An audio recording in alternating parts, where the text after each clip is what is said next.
Good evening. It's Tuesday, January 9th, 2024 at 11 p.m.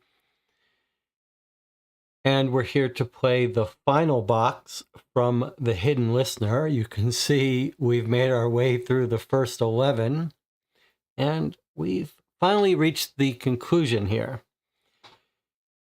If you've been following along, we've played about 35 hours to get to this point. And the last session went fairly long, 4.5 hours, I think, and it was reading a big diary and discussing it. And when we got to the end of that, it left us in a very confused state. This game has provoked lots of discussion on two sides. On one side of game design and the design of the experience, and then quite a bit of discussion just on the morality of the story, the psychology, the believability of the story, and it sort of divided the channel a bit. And that's worth thinking about. I don't think any of us really knows how this last box is going to play out. We do know we've constructed this machine, part of it, half of it. There's going to be another piece to it, we know, and some more clues to it. There's going to be a final message. We've actually got a bit of a message that's waiting to be decoded. But we really don't know how the story's going to end and how the core mystery of spy and killer is going to end. But maybe I'm getting a little bit ahead of myself. Let's do some bookkeeping before we jump into this. So this will be the end of Hidden Listener today. What we'll do today is play through it and then discuss it. We're going to spend quite a bit of time talking about our thoughts of this game, spoiler-filled discussion of this game. This is one of these games where I absolutely depend on the audience who've played it with me, chiming in and letting me know what you think about it. Jonathan and Anna and a couple other people have been posting their thoughts as we go on the YouTube videos, and that's been very helpful, and there's been some very insightful comments. But I hope those of you who have played this with me will stick around to the end and give your thoughts. Whether you've been active participant in the chat or not, I do want to hear your thoughts. If you watch this video, of course, after it's live in the future, I'd like to hear your thoughts as well. If you've played The Hidden Listener on your own, not with us, I would still love to hear your thoughts, how your playthrough differed from ours. Okay, so there's that. So we'll spend a good chunk of time at the end of this session talking about it. And then probably I'll try to record a short, spoiler-free review of the game at some point. I did purchase this game myself. It was very expensive, over $300.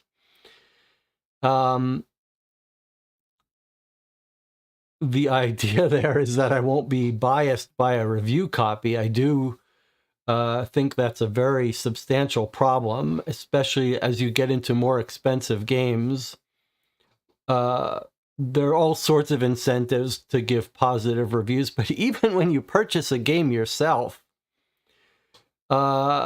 especially a game like this that has very few reviews, if any, there's a little bit of stress about critiquing a game, but one of the things the chat channel does is keep me honest about those things, so that's good.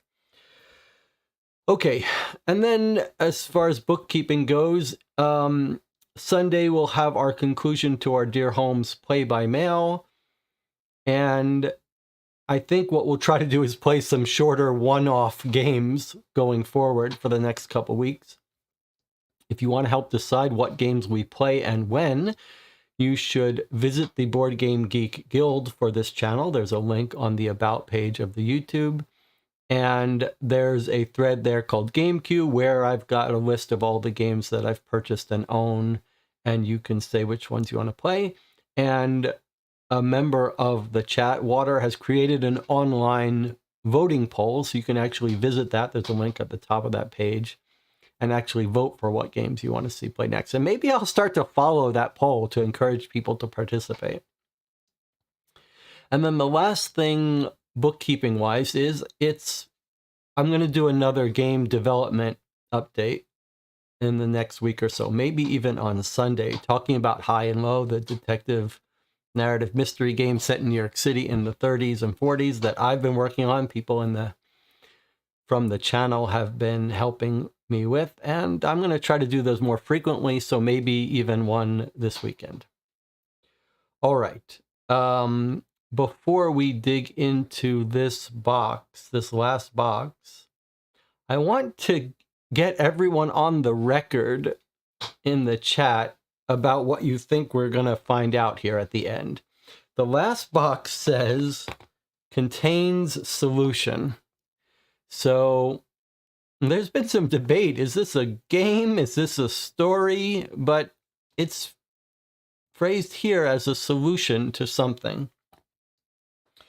Okay, so I want to hear what you guys think we're going to get today. How is the story, both in terms of content, how is this story going to end, but also in terms of format, what actually is going to be in this box, what elements are going to be wrapped up. To remind you, the open questions we have to do with, in the beginning, we learned that Lizzie looks like her death was faked. And we've got a postcard from her, undated, saying, "I'm in Germany.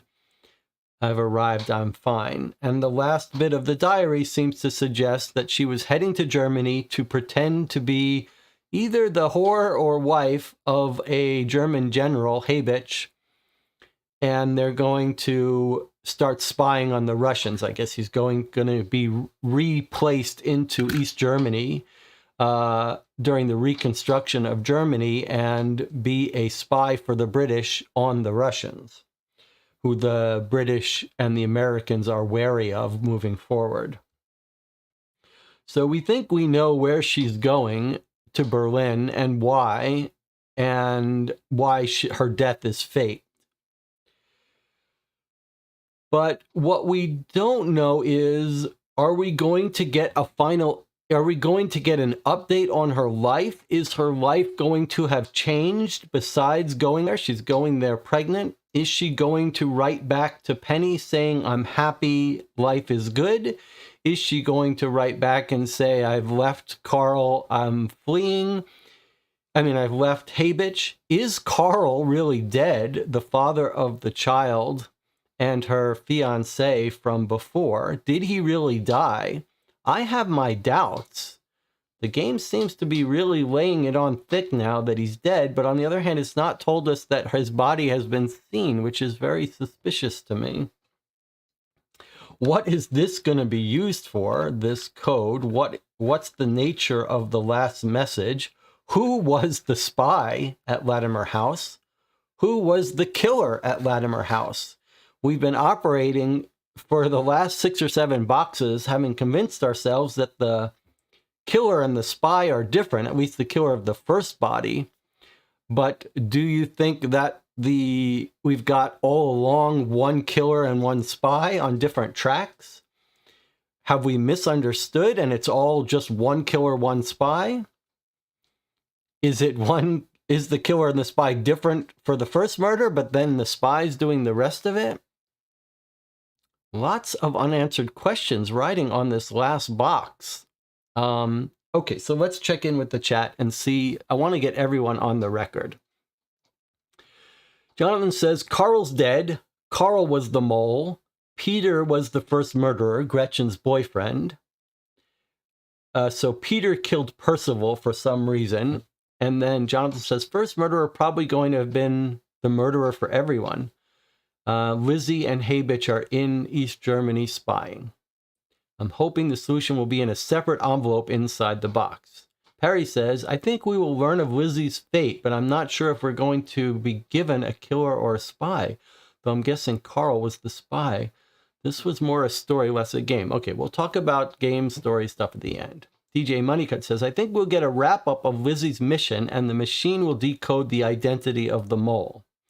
Autumn says, Cody thinks Carl is still alive, and the twist will be that she fakes her death to get out of her marriage to Stefan so she can be with Carl. He also thinks Carl is the mole. John says, I'm hoping we'll get an epilogue on Lizzie's life, but I'm worried it will just tease another season set later about Lizzie spying in East Germany. Autumn says, I'm not sure what to think, but I wanted to point out that every letter with an ink blot has some kind of code, and I'm wondering if we can double check that we've solved them all. I feel like we have. I feel like we have found a message in all of the letters. It's so hard to go through this stuff, but I am sympathetic to someone saying, let's double check. Okay, let's see if we can't quickly convince ourselves that we've decoded all the messages. It's not that I even think it would be that significant if we did miss a letter. But so Autumn is saying basically that we learned near the end that Lizzie and Penny use a splotch of ink on their letters to mean that there's a code, and here you see 2 examples. And Autumn is saying, can we, now that we know this pattern, can we make sure we haven't missed a letter with a splotch where we haven't decoded? All right, well, these 2 I can see we have. That's what the paper clips are attaching our decode to it. So I feel pretty certain that we didn't skip over, that we found a code in every letter that had a splotch. But it's okay. I'm doing this while the rest of the channel is giving their thoughts. Okay, this one said date code. We did do that one.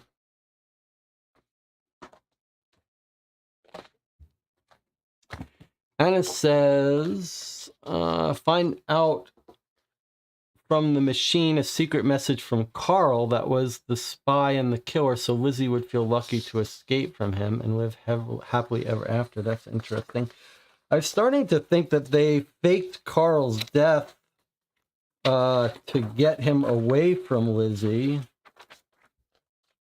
so that she would pursue this relationship with Haybitch.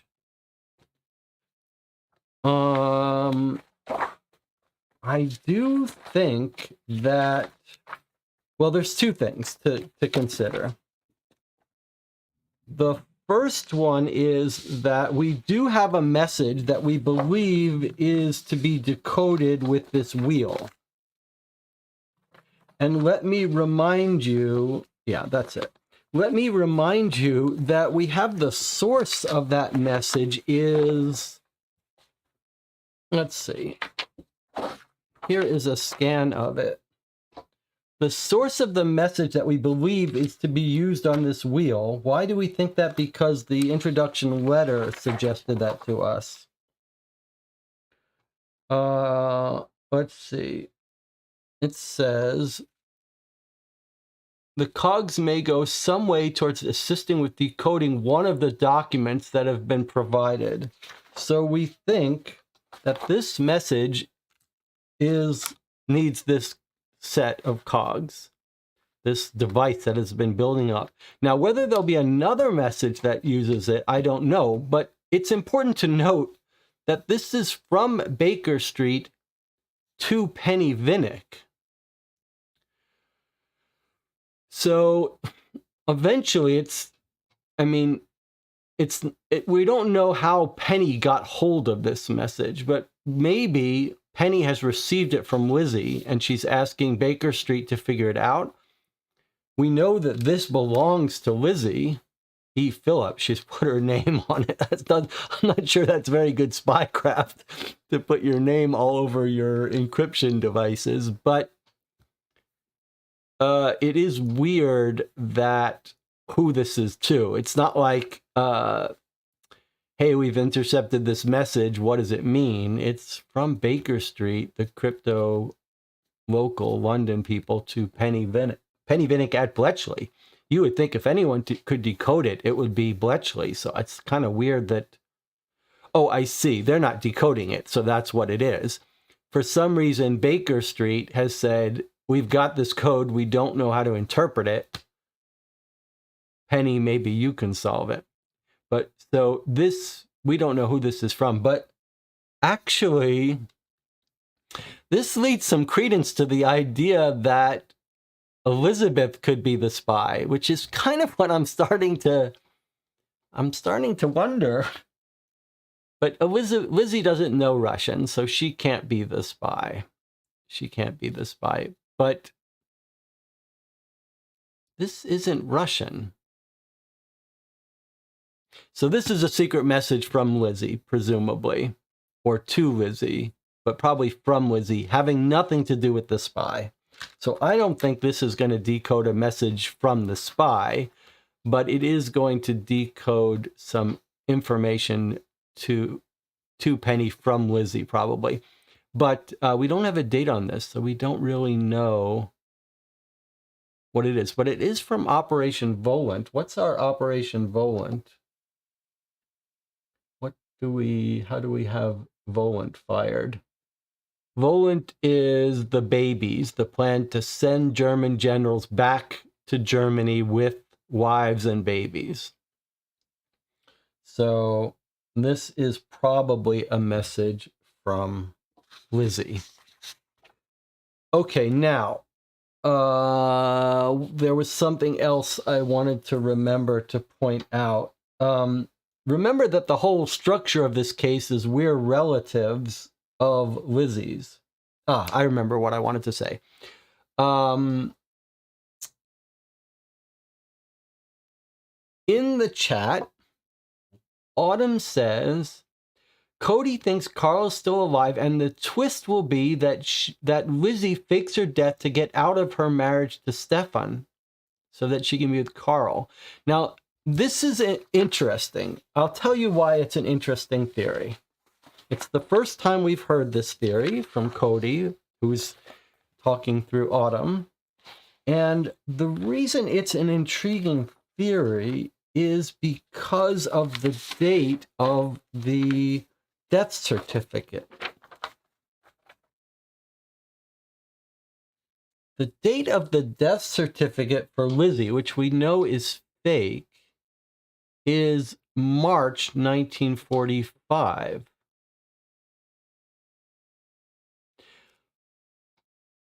So according to Cody's theory, this would be happening after she married, after she went to Germany with Haybitch, which we know is happening at the end of 1944, because that's what's happening in the diary. So that would make sense that she would go with Haybitch in January 1945. She finds out Carl, she fakes her death. The problem with that theory is that this death is in London, right? It's March 1945. And the reason we think it's fake is precisely because the postcard saying she's in Germany is from August 45. So this doesn't quite work.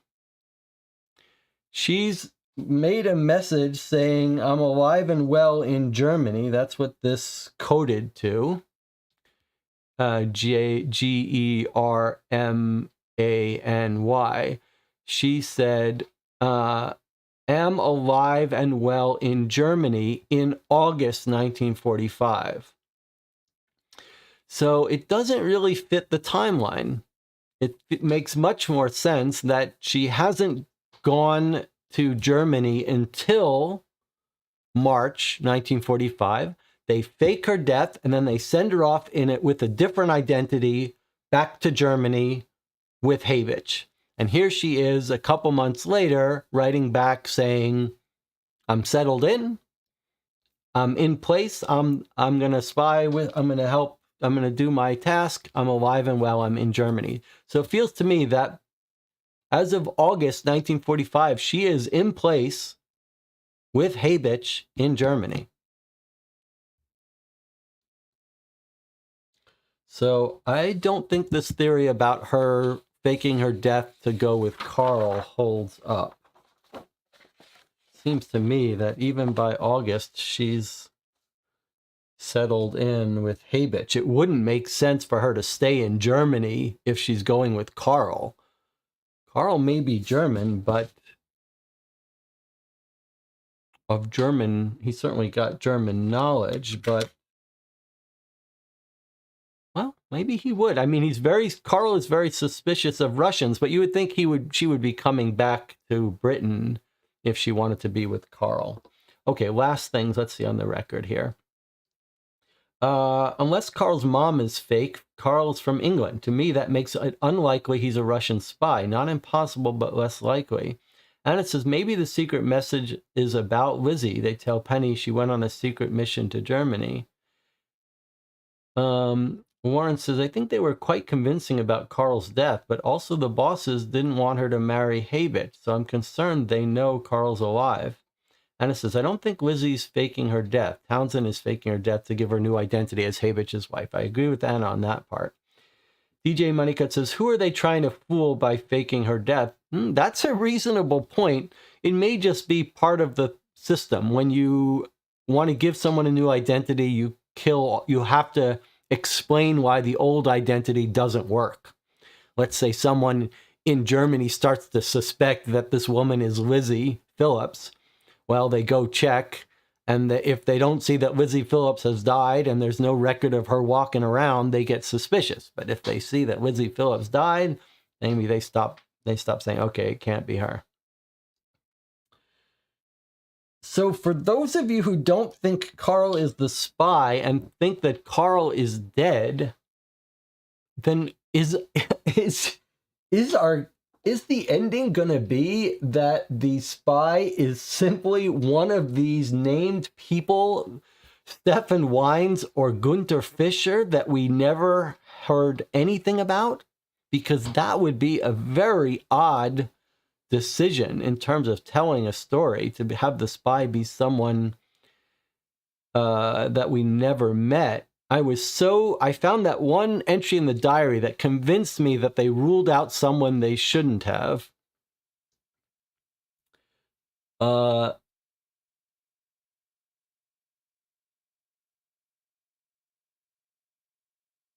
we don't really know any of the others.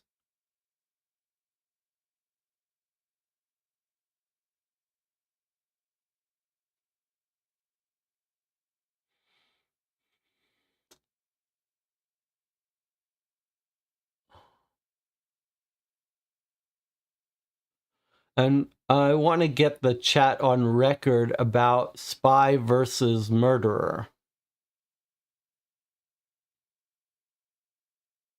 I'm really starting to fear that the Russian message was decoded wrong. Is it possible that... I mean, it really seems like it said found a dead body, buried it to not arouse suspicion. Surely it did say that. So that means the murderer and the spy have to be different. I guess I'd be inclined to... Okay, so here's going to be my guess. Very similar to Jonathan. I believe that Peter, Gretchen's boyfriend, was obsessed with her and killed off two rivals and Gretchen. Or killed off Percival Raper, the first body. I think Peter killed off Percival Raper, the first body, because Percival was pursuing Gretchen. Gretchen found out, he killed Gretchen, and maybe he killed the third person who was stumbling onto him. So I believe the murders are completely separate from the spy, and that the murderer is Peter, Gretchen's boyfriend.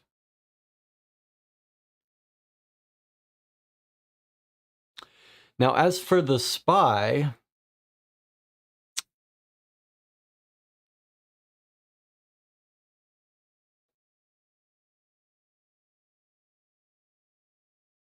As for the spy, I'm going to say that it was Carl and that he faked his own death. That doesn't work. Because they had his funeral. He would have needed help to fake his death.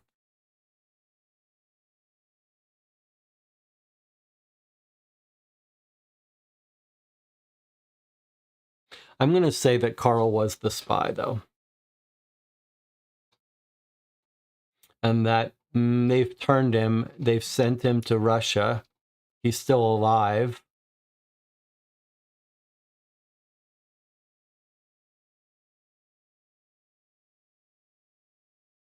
Yes, that Carl was the spy and he's still alive. Do we have... I was trying to think if we have any proof that the spying was still happening by the time after Carl was gone and dead. I can't remember. Okay, let's see.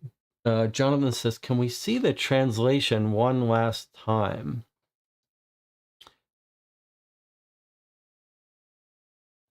It seems like there's worry that the translation was wrong.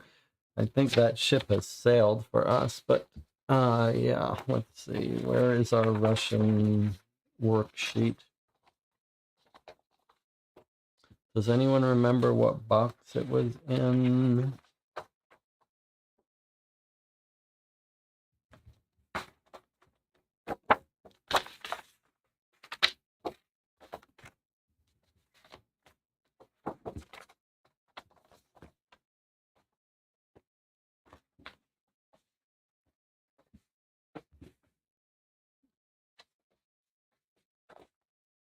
Four. Okay. Found a dead person on the territory. I do not want the investigation to threaten my position here. I buried the body where I think no one will find it, waiting for instructions. So if you wanted to verify this, the way to do it would be go to the Google Doc I prepared about the Russian cipher. Where is it?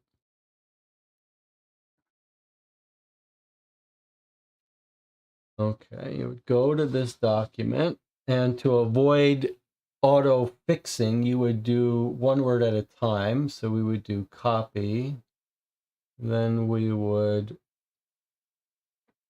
open up a browser here and go to Google Translate, and we would paste in that one word that we think says found, and it's not working. Okay, let's try again.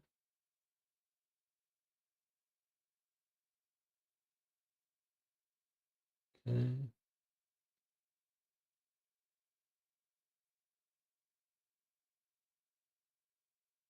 Copy. All right, and now Google Translate, paste. Come on, guys. Stupid.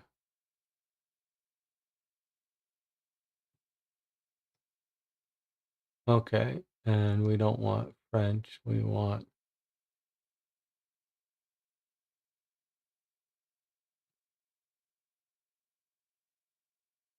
Russian. Okay, so that word translates to found. There's no typo, there's no mistake. I think it's very clear that our translation is correct. The spy says, I found a dead person on the territory. I did not want the investigation to threaten my position here. I buried the body where I think no one will find it. You could guess that was you could imagine a scenario where he's found someone who's committed suicide and hidden the body, and all the other murders are murders by the spy. So you absolutely could have a scenario where there is no second murderer. There's just a naturally dead body and a spy who kills other people. But it would be hard to see why the spy would bury this body if it seemed like it was from natural circumstances. Only if they found a dead body that's suspicious. But it's odd that the spy is not saying like, hey, there's a murderer walking around. Maybe the spy doesn't care. Perry says, my vote is Carl was the spy and murderer. TJ Moneycut says, we got that note about the suspect possibly being a censor, but we don't know any censors, do we? We don't. John Kingsbury says, Agatha Christie's Murder is Easy highlights how easy it is to infect a wound with a nasty bacteria. I suspect the authorities killed the others, perhaps because they were security threats. Jonathan Warner says, I'll stick with Carl as the spy, Peter the murderer, and Peter killing everyone. All right, so it sounds like Jonathan and I are on the same page with that. Jonathan, do you think Carl is alive or dead? I think Carl is alive, but I could be convinced otherwise. Most of that is a purely meta reasoning that if they wanted, well, I guess I shouldn't say that. I should say that the storytellers, I think, must want us to think he could be alive by not telling us about the body. But that doesn't mean he is alive.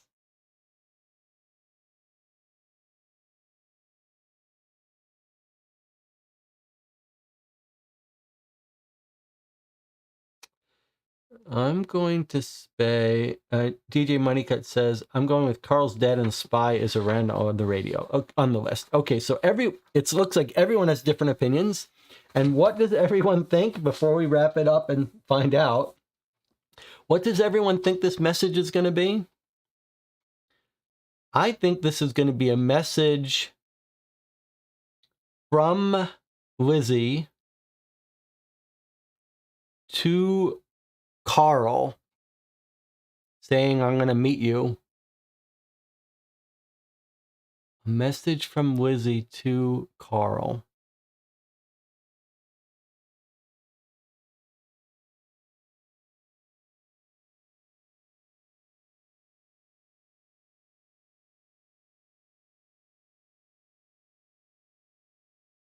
Otherwise, but it is definitely from Lizzie. Definitely from Lizzie. What it's about, I'm not 100% sure. But I think I'm not 100% sure. John says, I think the message will reveal Carl is a spy. Jonathan, you think the message is to Penny telling her Carl's a spy? Or is the message like a message to Carl that's been intercepted, which is going to tell us that Carl is the spy? I think it's going to be like a message from Lizzie to Carl saying, I'll meet you here. And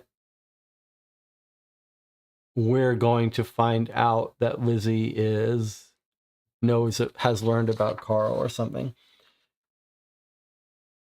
But I also don't know if the story is going to tell us. I mean, this is 1945, so all of this is 80 years ago. So presumably they're all dead, but maybe it's going to fill us in on her life afterwards. Okay. I think we're ready. 33 minutes in. Let's open up this next box. Let's see if it's just going to be if it's going to be work for us to do, or if it's just going to tell us, okay, here is the solution.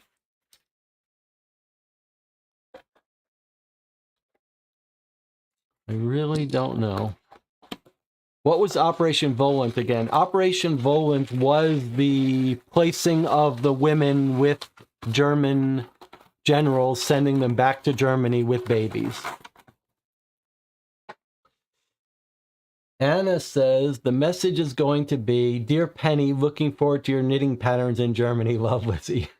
John says, Lizzie's learned who the spy is by spying in East Germany. She sent a message to Penny. That's interesting. Don't forget, though, the spy is a spy for Russia. But you're right, East Germany, if they have ties with Russia, maybe she'll learn about it. That's not a bad guess, Jonathan, that Lizzie is settled as the wife of Haybitch. She's infiltrated and she's found out the name of the spy. That would not be a bad guess. And the name of the spy might be the random person and not Carl. That's not a terrible guess. But Jonathan, you've already guessed that Carl is the spy. You want to change your vote now? Because that is not a bad guess. That Lizzie is writing back to Penny saying, oh, by the way, now that I'm connected with the Russian intelligence, I found out the name of your spy, and here's his name. That's a pretty good guess. That's a pretty good guess. That means Carl's not the spy. It means Lizzie's staying with Haybitch and is happy. That is tempting to switch my vote over to that.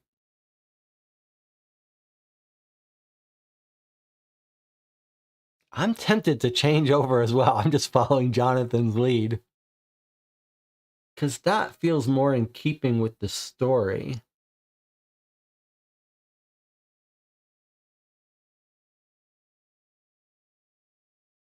I kind of like that idea. So Lizzie is doing fine. She's got a baby. She's in Germany. Carl's dead. And she's sending Penny. Yeah.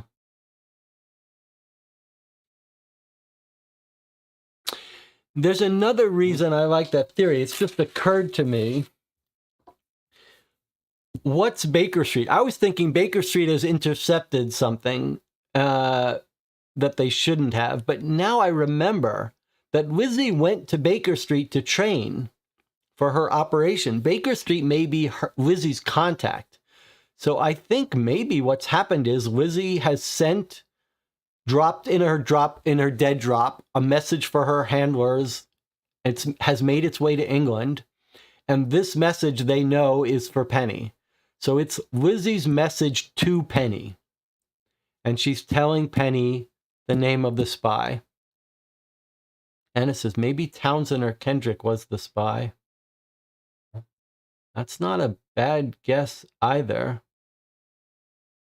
Okay, I'm changing. I'm officially changing that this is going to be from Lizzie to Penny with the name of the random spy, and Carl is not the spy. And I guess that means he's dead. I've completely switched everything. All right, here we go. So, the first thing is our theory was correct about there being a top plate. This was actually Rob's theory, and it turned out to be right on the money. That there has to be a top plate in order to make sense of how you read Windows, how you read each gear. Okay, now we know also that right side up is with the 3 wheels at the top. Now I have rearranged the wheels so that our message about DUAL matching with, what did we think? DUAL matched with GE. So I've arranged that this way. And then DUAL matched with GE. And then the idea was that SEE meant SE matches with E. Okay, so I've done it like that.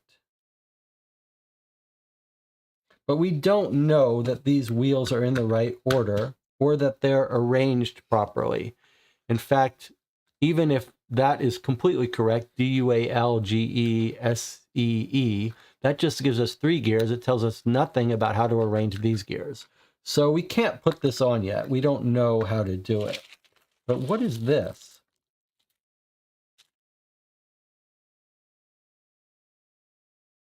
What is this odd thing? I'm not sure we expected this. What is this? Well, should we read our introduction letter first, I guess? There is no introduction letter? That's weird. That's very odd. Every other letter has been started with an introduction letter. Did I not take it out? I just didn't take it out. Okay. All right. That was a close call. All right, let's see what we've got here.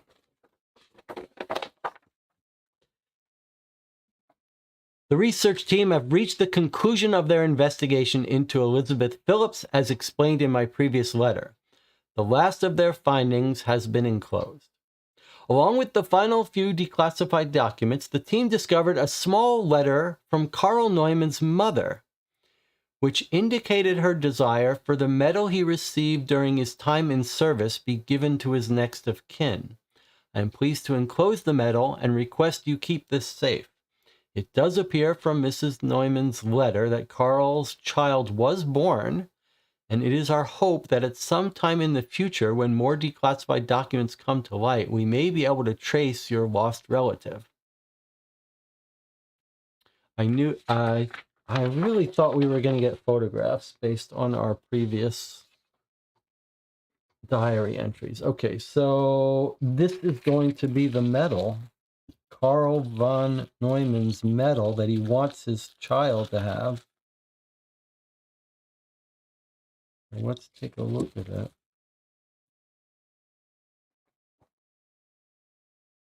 Wow. Okay. A real piece of metal. It's a serious looking metal here. Let's see what it says on it. For gallantry. RRRR. What does that mean?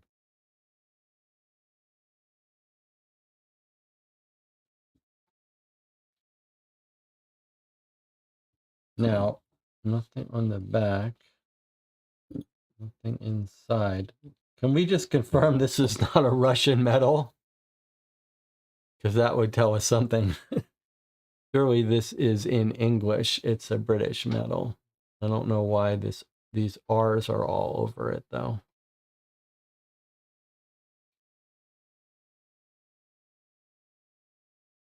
I think it's just what it says. He wants his kid to have it.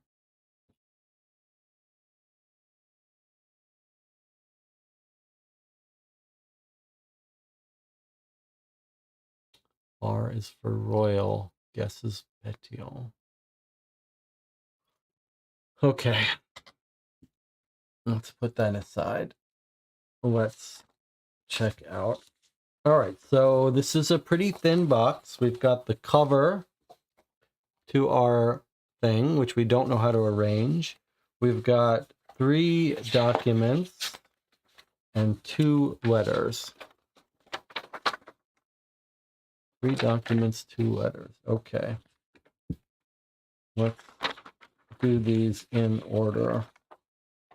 They're not dated. One is dated. Okay, let's do the... Whoa, that's 1949 letter. Holy cow. Okay, let's start with this one then. That's a big jump in time. Operation Volant. This is from Penny. Dear Lizzie, I've included a device from the boffins in the huts here. It's a simple one, but it mimics the complexities of another device here. This is talking about the mini encryption machine looking like an Enigma. It should make encrypting and decrypting messages easier when you move. I will be sorry to see you go. Hope this letter reaches you through official channels with the package. I'm sending via special courier, so there are no chances of interception. This would have made all of our communications through Operation Ezekiel and Spring so much easier, but we managed with what we had at the time. Settings for the machine will be the first 5 letters in any communication. Once set, you code windows 1 through 5 and decode you code window 1.5 and decode window 5.1. It comes apart, which should make it easier for transport. Good luck, my friend. Write to me now and again to let me know you're safe. Penny. Okay, so operation, she knows that Lizzie is going to Germany and she's sending her this to help her code. Okay. Now, what she's saying is once this is configured, this is like an enigma in that the first bit of the message tells you how to code it.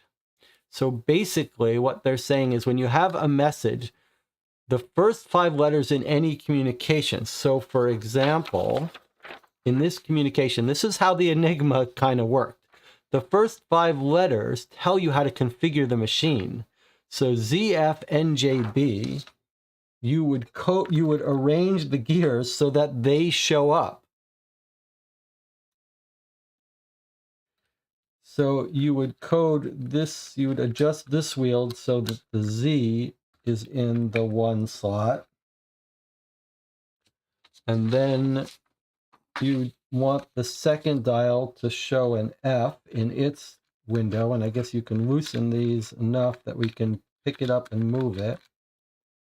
So we would adjust it till we get an F in here.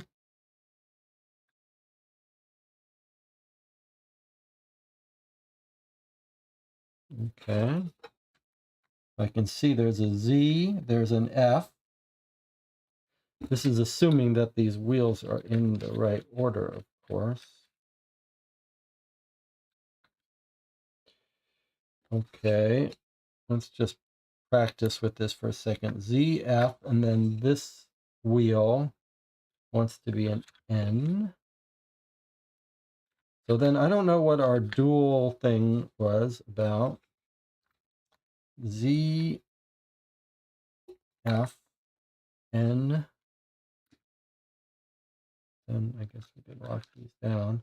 Then a J in this window. Let me see if I am not doing this approximately correctly. Again, this assumes we have the wheels in the right order. And so it's a J in this window. Can you see through here that this is not really? You can't. All right, it's okay. There you go. Z, F, N, J.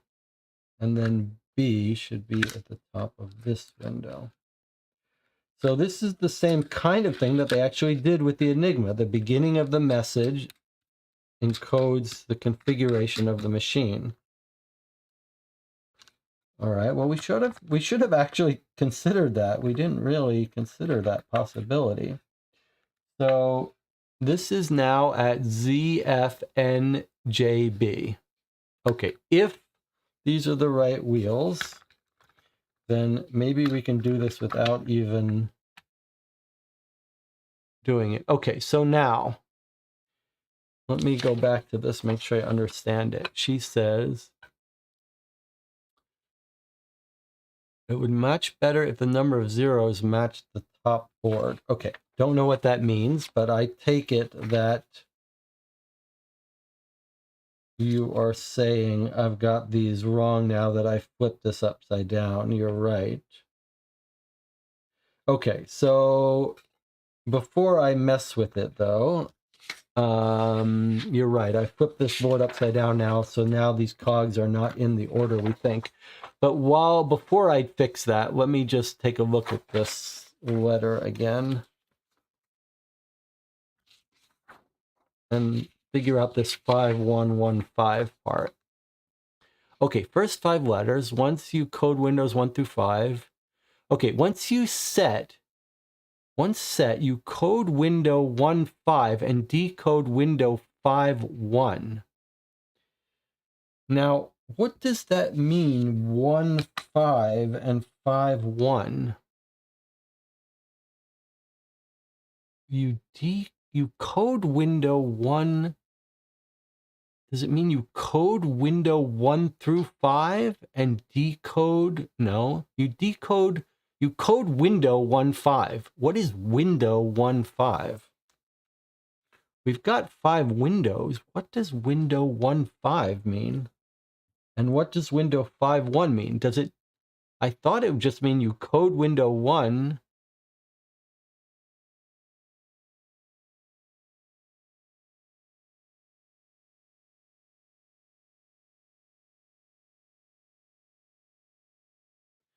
But we were saying that it must be that you read off other windows, but I don't really understand that. Is it saying that you code window 1 and read from 5 and then code 2 and read from 4? I don't really get that.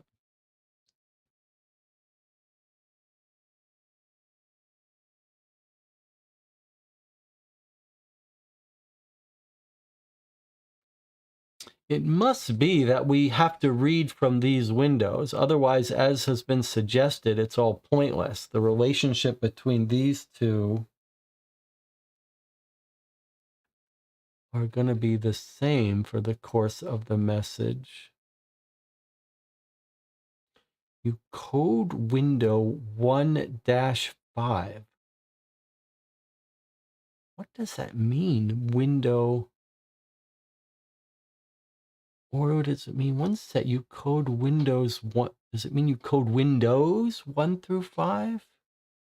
Do you code windows 5 through 1?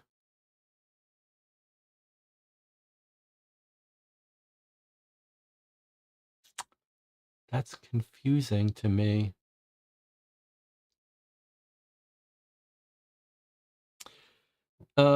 Stacy is saying move these around. Yes, I did agree that I had rearranged them and now I need to fix them back. Sure, but that doesn't solve any of our problem. But I do agree that although it's by no means certain, seems like if we had to guess the order, we would be going in the order of the number of zeros, but that does not solve any of our problem of understanding how to read it. Although maybe if we move it, if we get one, now I have to do this whole thing over again. This was the Z at the front. Z at the top. And then we think it's probably 2 zeros here. This wants to be an F. And then 3 zeros here. Then 4 zeros next, which would be a J.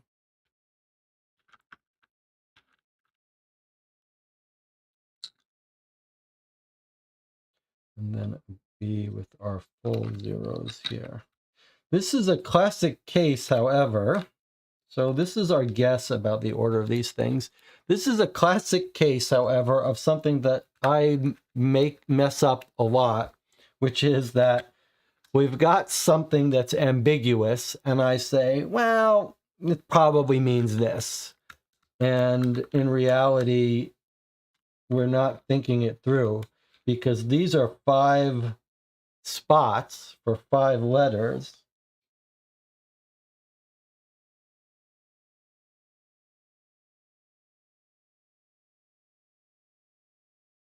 And this also doesn't make use of the DUALGE thing that we thought we figured out. If we're wrong about that, then that grill has a different message for us. So let's not forget that. Let me just put this over this again. So Z,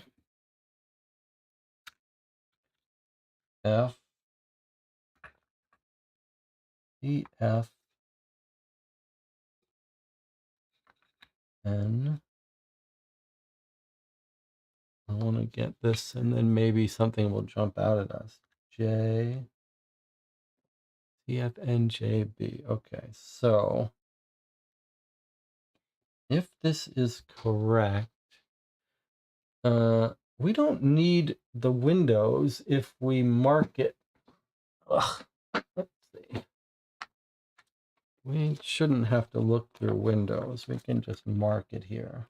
That's the Z. Then this one reads out There is the F. This one reads out up here. That's our N. That's where the windows are.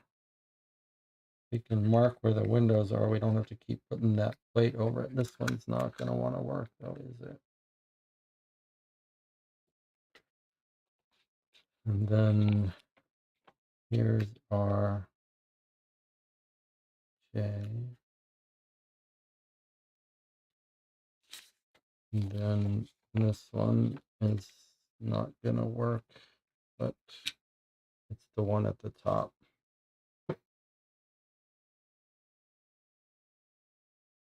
Okay. Let's see if the chat has any more ideas about what this message means about code windows 1 through 5, decode window 5.1. And it says, yeah, if you only need to read the first and fifth window, the machine is pointless.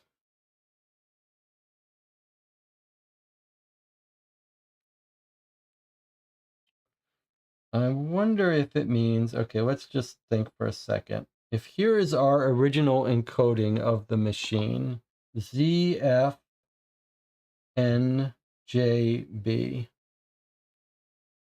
Okay, let's see what we get, what this QFBF. If we turn the first dial to Q,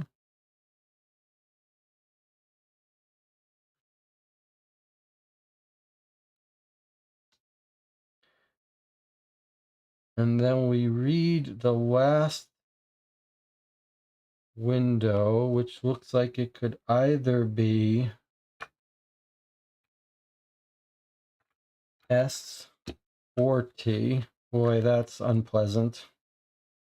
I mean, look at the play in the machine. We fix this one.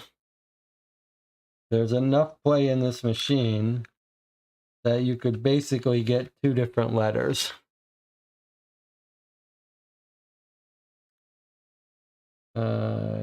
I guess maybe our encoding, let me see if our encoding tells us which way it favors. Z.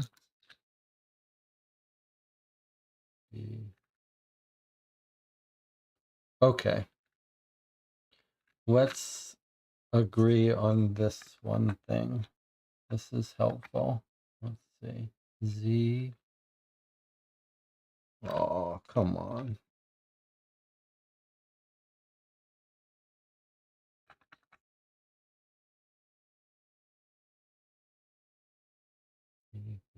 Okay.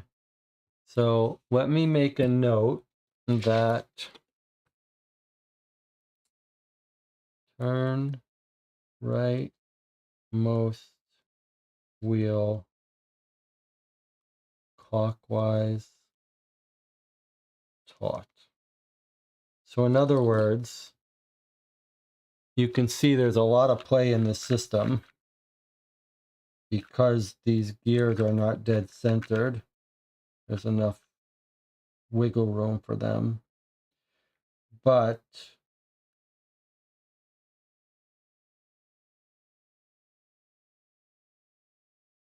the one that gets us where we want is if I go taut clockwise. So to read the topmost letter, I should make it taut clockwise. Okay.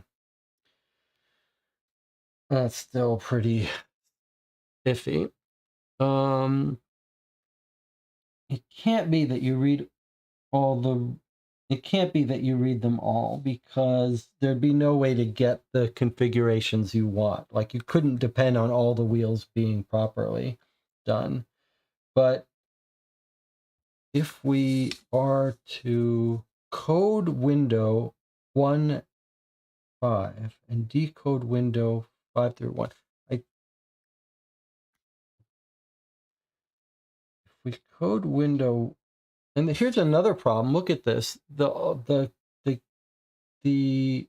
rest of the messages are all 4 letters long.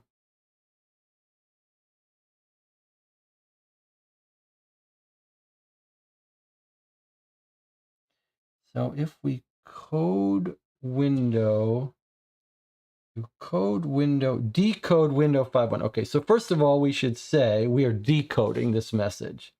So decode window 5.1. If we turn this to the queue, because we're decoding, well, we got to make sure these don't push out of place. So if we decode the queue,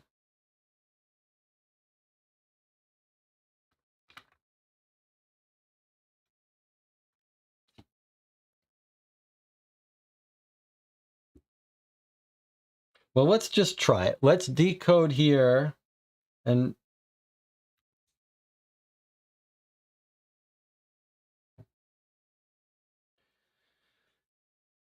you decode window 5.1. All right, well, let's just experiment a little bit. Let's see what happens if we try to use this message to just set window 5 and read off 1. So that would be Q turns, so let's see, Q, F, B, F, X, A, Y, K. Okay, so if this is Q, then this is N. And then if we then do this to F, we get a C, B,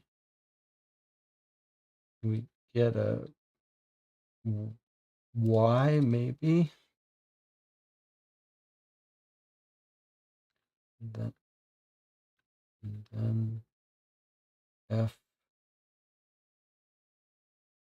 maybe to C. That doesn't seem right.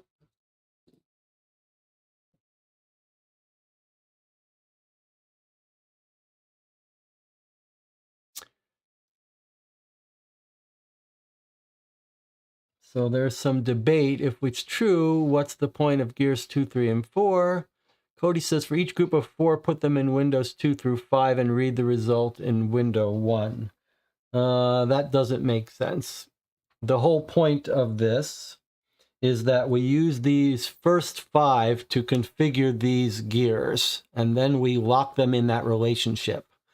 So that means that when it comes time to put in QFBF, you don't have that freedom. You can't do QFBF. You're locked into certain combinations. So that can't be the case. All right, let's stop for a second. We're going to put this aside and read the rest of this letter, but let's talk about this in terms of game design. It's very unclear what to do here. That would be fine if we were trying to solve a mystery, but it's very odd that our problem is that these instructions are supposed to tell us what to do, and they're completely unclear what to do. So it's not that it's not, we should try to step back from the instructions and say, okay, this could be fun trying to figure out how to use such a machine. But thematically, it's frustrating that this seems to be saying, hey, idiot, here's the instructions. But we can't follow the instructions because we can't understand them. So that's very frustrating, but maybe it's not so frustrating if we pretend that they're not supposed to be telling us how to do it. Let's read our next letter, which is set in 1949. I'm a little confused, like, or should we be reading this 1949 before we see these documents? Let's try to do them in order. All right, here's a document. I don't know the date of it, but it's another message to Penny, but this time it's from Berlin. It's another message on this machine with a different configuration of the cogs.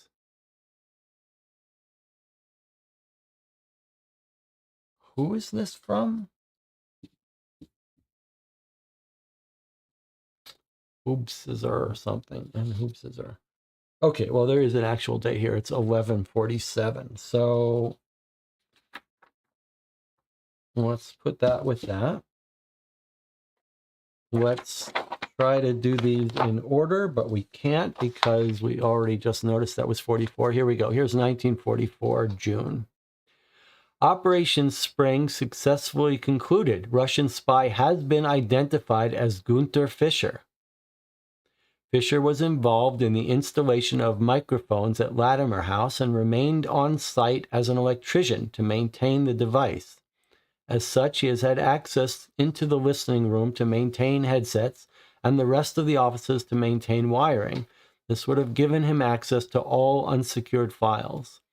I have instilled in all staff the need for a clear desk policy at the close of each shift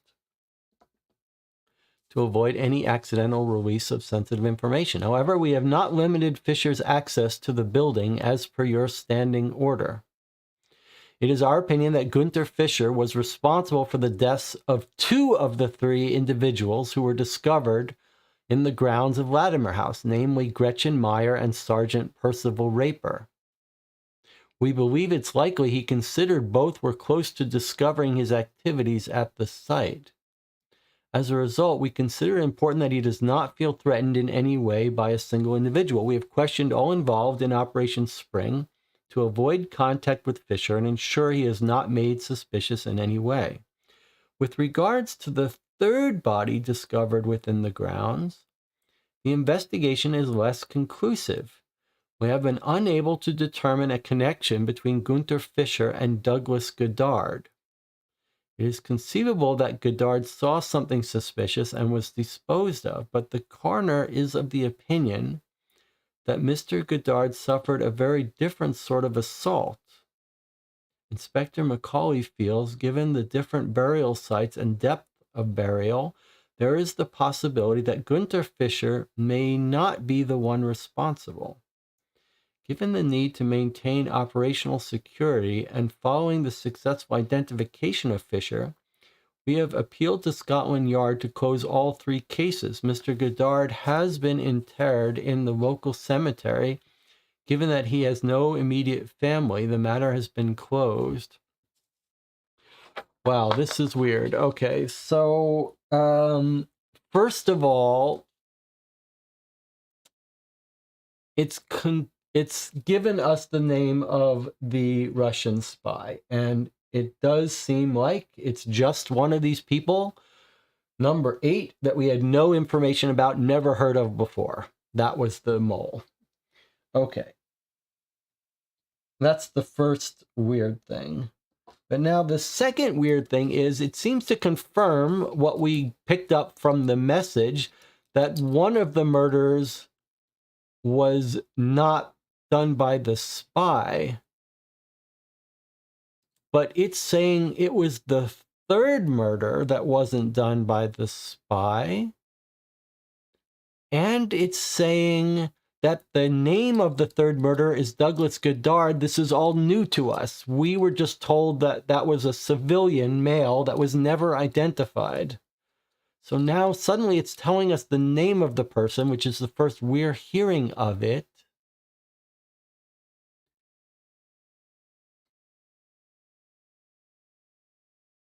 That's our 3rd body. But we thought the 3rd body was Gretchen.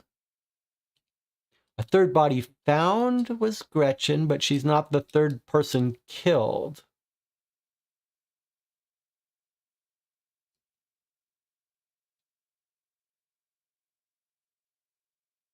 Jesse, could we take a break after we wrap up discussing this letter? Yes, absolutely. I need one. All right, so this is saying 3rd murders. I'm assuming it's trying to say that they're in order chronologically. If we look at our notes, we have Percival Raper as the 1st murder. Then we have a male body found, and then we have Gretchen found. But we weren't told when these deaths happened. our assumption was that Percival Raper disappeared first, so was the first murder victim, and then Gretchen, and then the male civilian.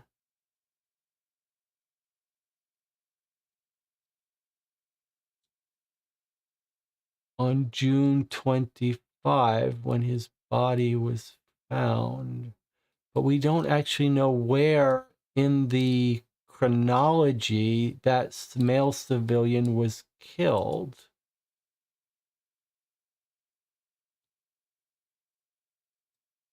We know when the Russian note was found. Where is that? May 16. May 16, Amelia gives the Russian spy note saying I found a body. So on May 16, the spy finds the body, and this thing is now telling us that the body he must have found must have been Douglas Goddard, who they're saying corresponds to the third body, even though the third body they found was Gretchen's. This says, with regard to the third body discovered, we can't find a connection. This is saying the third body found was Douglas Goddard. According to our notes, the third body found was Gretchen.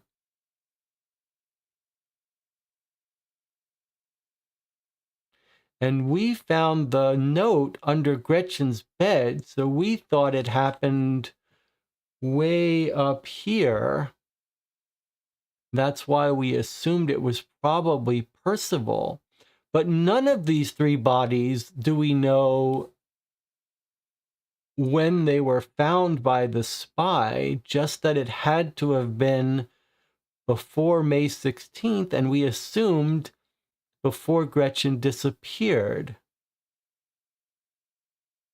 But even if you say that you don't know we don't really know when any of them were killed, other than they happened before they went missing. I mean, they were killed not sooner than when they went missing, but actually the three bodies could have been killed. Well, Percival Raper had to be killed before Gretchen, but this third body could have been anywhere in that sequence because we didn't know anything about the third body.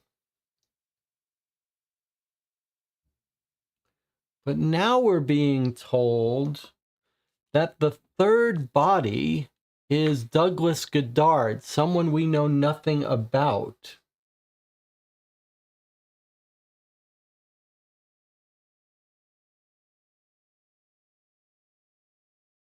The only thing that's really throwing me here is this part about the third body. Why is Douglas Goddard being referred to as the third body?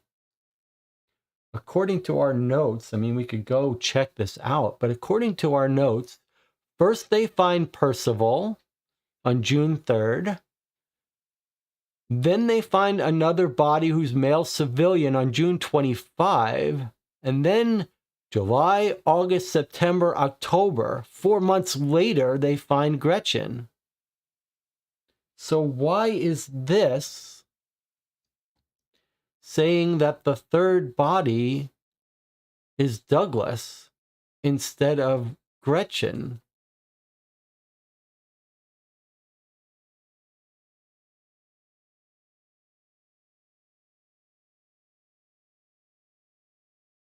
Petiel says, I thought we knew the unknown civilian was the second body because Lizzie was questioned about it when he was found. Yeah, I mean, it should be fairly easy for us to verify for ourselves that it's in October that they find Gretchen. Here's more examples of bad note-taking on our part, though. We've noted that the dates, but we haven't noted where the boxes are. So to actually find those letters is going to be a pain in the ass. But Anna does say that they definitely said the third body was Gretchen. The Russian note was under Gretchen's mattress, and Amelia found it and gave it to Lizzie. So the game is telling us, don't worry about the spy, is making errors around the murder sequence disappointing. Petiel says, maybe this memo isn't using first, second, third in chronological order. Yeah, possibly. Maybe they mean they identified two of the bodies, and now they've identified the third. That's not a bad interpretation or excuse, that they're just saying the order of these bodies that we're referring to have nothing to do with the order they were found or killed. They're just saying that he was responsible for two of the three, and regarding the third of the three, not order, not important, we don't know. Okay, maybe that's the most generous way to read it, that the ordering here is not reflective of anything. They're just saying there are three bodies, two of them we identified, and one of them we're telling you now is Douglas Goddard, and we don't know how to connect him. Okay, that's, I guess, the friendliest way to read it. And they've buried it, and they're saying close the case. Okay. That's June 1944. Boy, this is turning into weird. Okay, and now we're going to take a little break. Try not to get too worked up. I'll see you in 8 minutes.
Okay, we're back. Let me check in with the chat. We're all getting a little bit frazzled with this game. Perry says, based on the new rules of the game, Lizzie must be living in Moscow, married to the heads of the KGB. Jonathan says, should we try to guess who killed the civilian Godard? Jonathan says, Peter killed Godard. I've got to get Peter back in the story. The strange thing is, I thought that Peter was going to have killed the person who was spying on Gretchen, but why would that be the civilian? But I still have to guess that it was Peter as well. Okay, what is left for us? So we just read the letter about the spy, the identity, and were we told, let me just read this again, okay. We're told the name of the spy is Gunther Fischer. Okay, and then they says, it's our opinion Gunther was responsible for the deaths of 2 of the 3 individuals, Gretchen and Percival Raper. We believe it's likely he considered both were close to discovering his activities. We don't know why Percival Raper was close to discovering him. We know Gretchen was tracking him, but did we... I don't think that Percival was ever on the team hunting him. Right? Gretchen was, but not Percival. So we didn't really know anything about Percival. So it's a complete shock to us that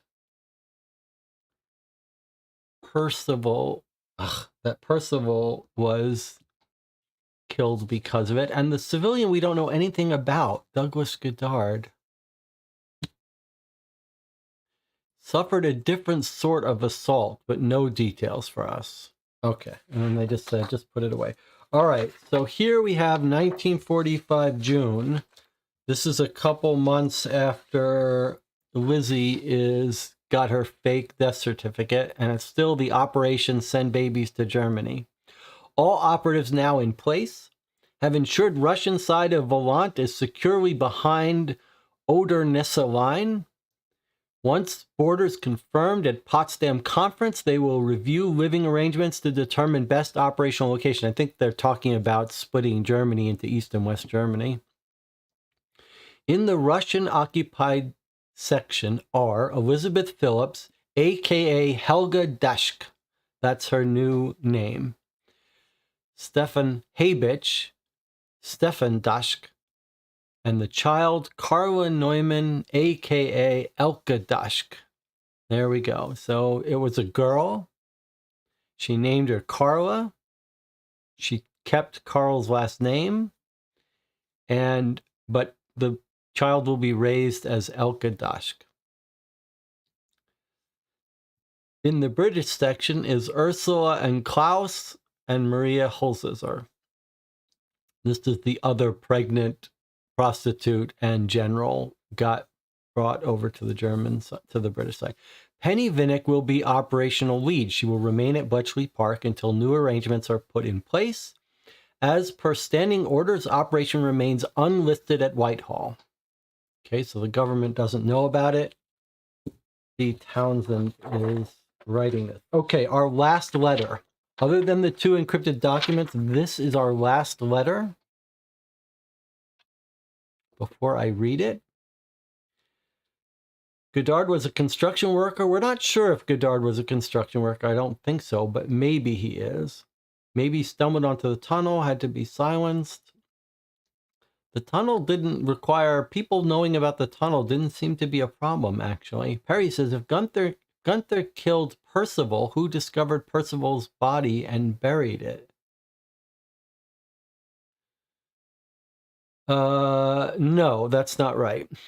John says, so do we have to assume Godard was actually the first murder? He was the body Gunther found, and then later Gunther killed the spy hunters and buried them differently? Yes. I don't even know if we need to know the order, if we can definitively say the order. What we do know is that the spy, what it's suggesting is the spy stumbled on one body and buried it. that he didn't kill. And now we're being told from that sheet we just read that the spy probably killed 2 others and buried them. So the spy killed 2 and hid their bodies, and 1 extra body he just stumbled on. I'm not sure we know the order. My cat is coughing. Can you hear? You okay? You got a cough? All right, so I'm not sure we really know the order of their deaths or their discovery. We do know the order of their discoveries, but we're not sure the order of their deaths. They could have all died way back. We have no idea. We're not told the condition of the bodies or anything. But spy buried all 3 and killed 2, and 1 was killed through means we don't know. Although now we are told it was an assault. Okay, look, 1949, Hastings. To whom it may concern, this is serious. My doctor has given me limited time, possibly a matter of a few weeks. I know it is impossible for me to contact Elizabeth Phillips directly, but I wish to ensure the enclosed reaches my granddaughter, Carla. It is her only link with her father, my son, Carl Neumann.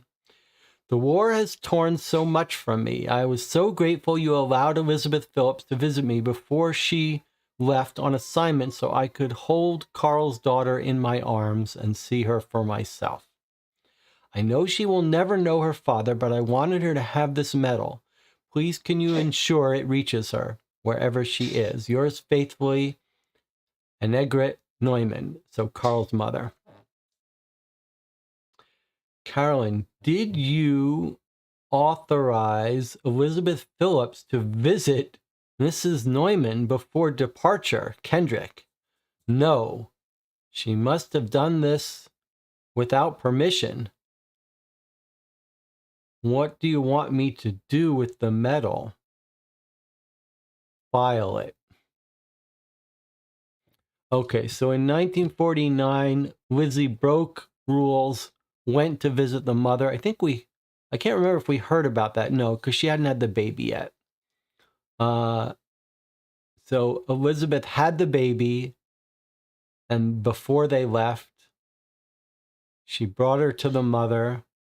The mother got a chance to hold it, and now the mother has sent this medal here, which got filed and never delivered.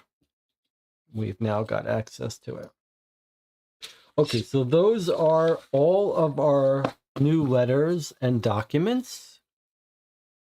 And now we've got 2 messages, presumably from Lizzie for Penny.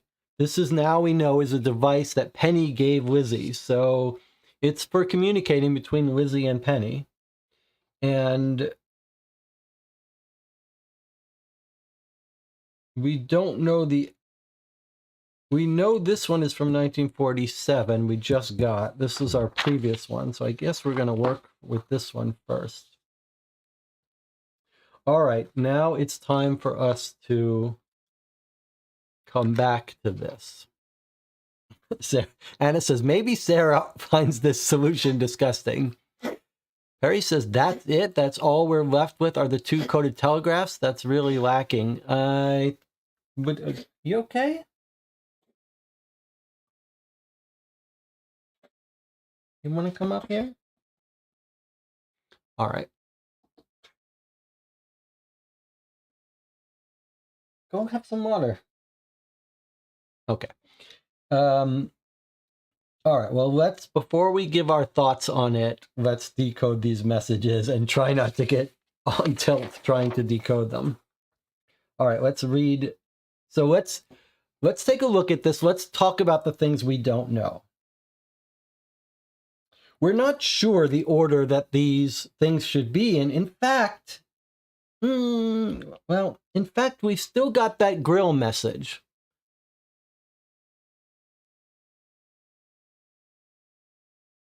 Which is very odd because it really seemed like it was telling us how to arrange these cogs. But they seem to be contradicting this. this instruction, so that's very odd. I don't know if these stickers are actually going to do it for us. That's very odd. All right, so let's talk about it though. We are not really sure that these cogs are in the right order. And if they're not in the right order, it breaks everything. We do know that this is right side up. So at least there's that. We also have the problem that there's enough slack in this system that it's hard to, that it feels like there are multiple possibilities.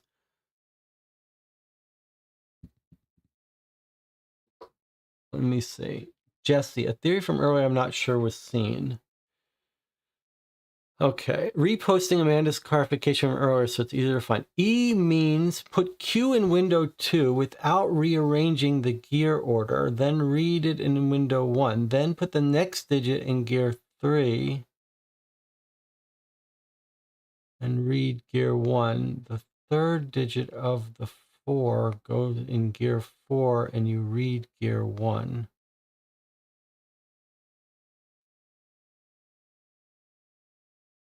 So first we configure it, and then put them in the window.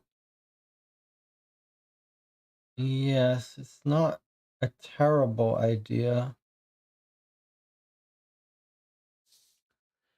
But this is decoding. Anna says, we know that Lizzie found this machine crappy because she didn't take it with her to Germany, even though it's portable. You make an interesting point. Like, how is she using this machine if she didn't actually take it with her?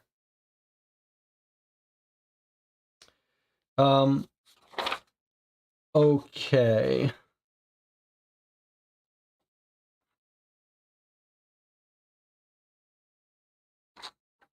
Let us try to make some sense of this. I'm going to try to look at some of Autumn's Petiol's theories, but let's configure it first again. We've rearranged the wheels this way because that seems intuitively the right order, but we really don't know. Okay, but Z is in the window, F is in the window, N is in the window, J and B. But let's see if we can't convince ourselves. It's too bad there's so much slack, but this seems like something's kind of off a little bit. Z. That's Z. So much slack in this system. Does it help if I move it here? It's hard to see this one letter.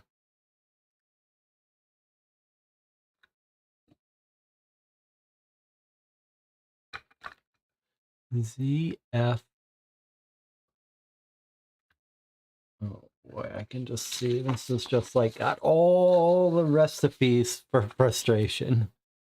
ZFNJ, and then this wheel doesn't feel like it's quite right. Is it possible I need to move this wheel over one tick? Try that.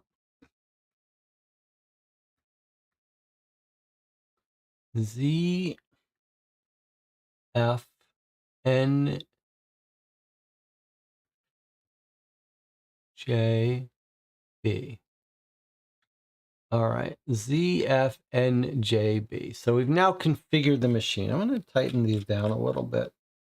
I'm going to assume that it's configured properly in the right order while we play with it. Maybe tightening these down means it won't jiggle around so much. Okay. And unfortunately, these stickers are a great idea, but they're not quite usable. All right, now that is surely what we do first. The first 5 tell us how to configure the machine, whether you're decoding or encoding. Now, once you set the code window, once set, you code window 1, 5 and decode window 5, 1. That sounds to me like maybe, but then it's broken into 4s. So, okay, so remember that we're decoding now. You decode window 5, 1. So we're decoding. Decode window 5, 1. Is the order of the wheels on the board the same order they were received in? I don't believe so.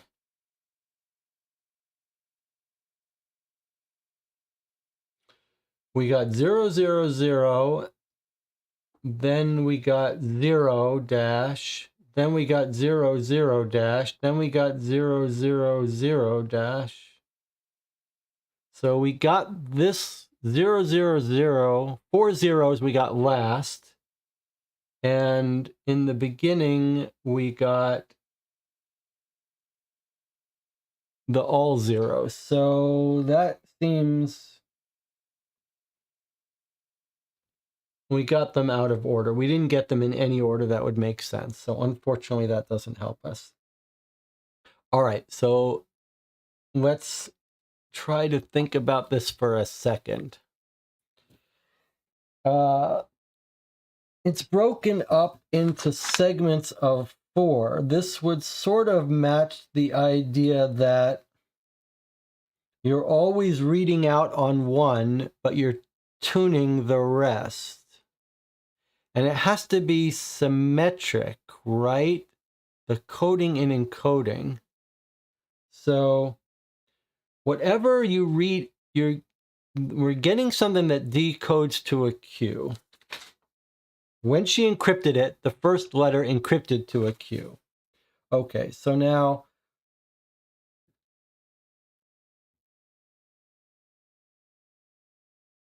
you code in Windows 1 through 5. Decode window 5. So I guess what it's saying is she turned something in here that we think came out as a Q up here. So let's just try to make some sense of this.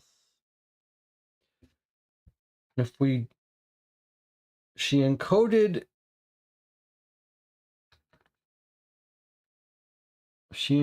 an O, which came out as a Q. Let's just see if we can make this make sense.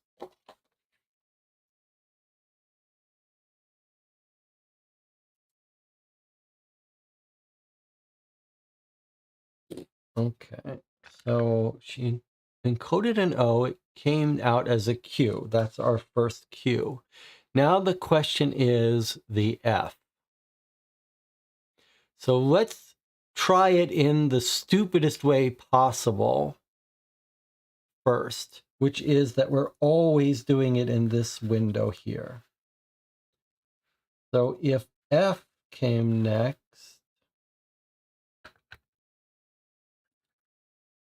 then the next letter is a C. O and then a C. All right, let me just write. Oh, okay. Q, F, B, F, X, A, Y, K. Okay, so we turned the Q was an O, the F was a C. Okay, next is a B.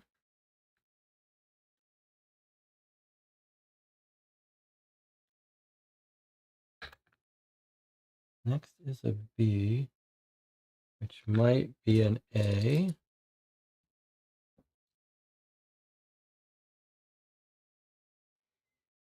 another F, which has to be the same encoding to a C, and X.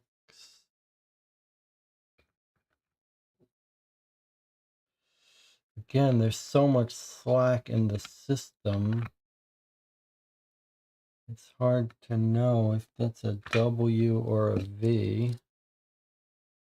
W or V. X. And then an A here gives us an X and a Y. Okay, so this looks wrong. Now let's try to be smarter about it. A Q.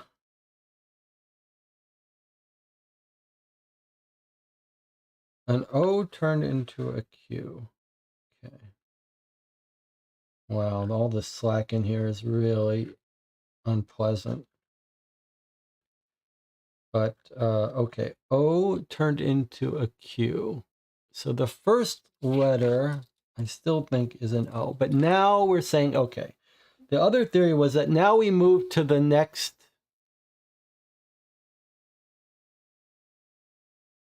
Now we move to the next dial to encode our next letter, but still read it out here. So it's going to be encode, encode, encode, encode, always read out here. So now when we go to our next letter here, which is an F,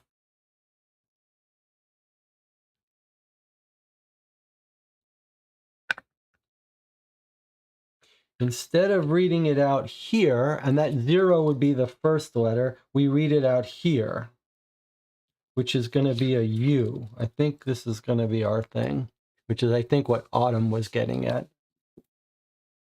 Now, except I've reversed the encoding. Okay, so now we get a B here.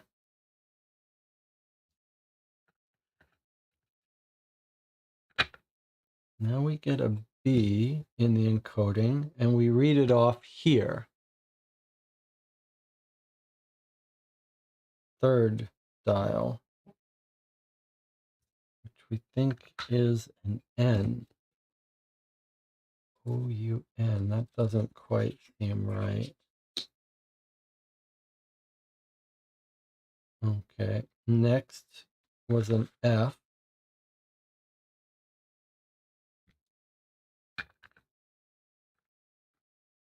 And that we read off of this, which is an F.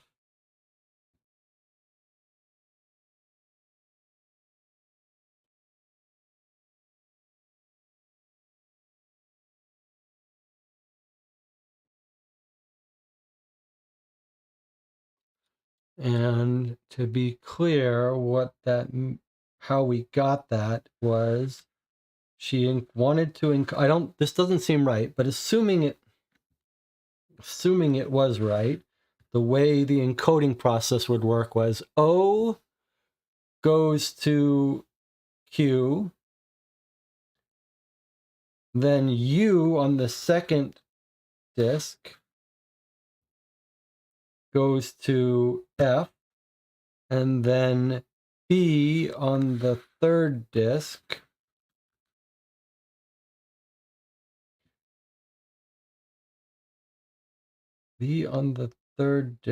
reads out, sorry, N on the third disk reads out as B, and then the last letter of her plain text, F, reads out as F. That's how we would encode to QFBF. If that was right, that would be the process for encoding. Dial in the first letter, read it out here. Dial in the second letter, read it out here. Third letter, read it out here. Fourth letter, read it out here. That would mean this is the plain text and this is the code.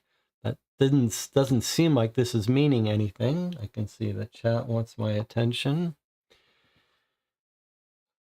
John says, I think you rotate to a Q on the fifth cog and then read the corresponding first cog, then rotate cog 4.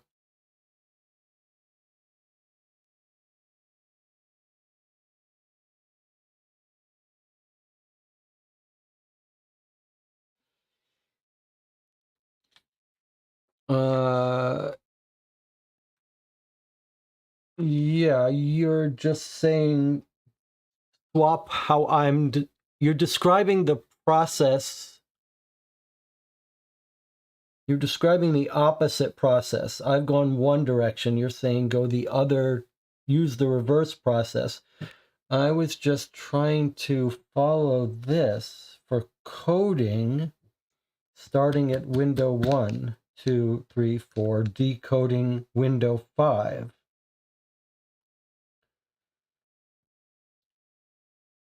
So I followed that procedure to code a message that would end up this.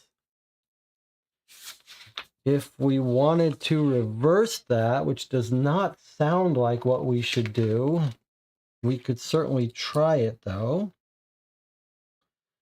which would be,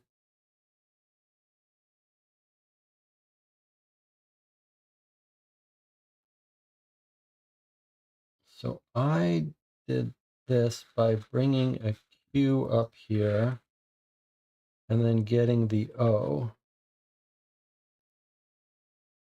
But you want me to put the Q up here because it's here. No, you want me...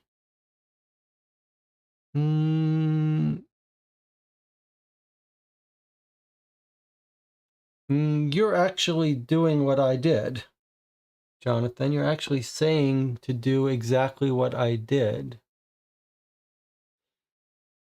DJ says, what if we have the positions of the wheels reversed? That's just as likely. It's absolutely, completely likely, completely possible that we've got the wheels in the wrong order. We don't know. We don't know.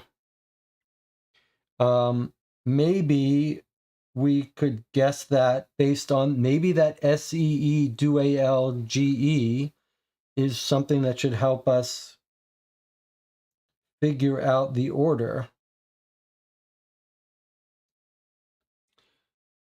We don't know. We're having to brute force try everything because nothing tells us this order, nothing tells us what these window 1 through 5 mean, so we're just trying things one at a time.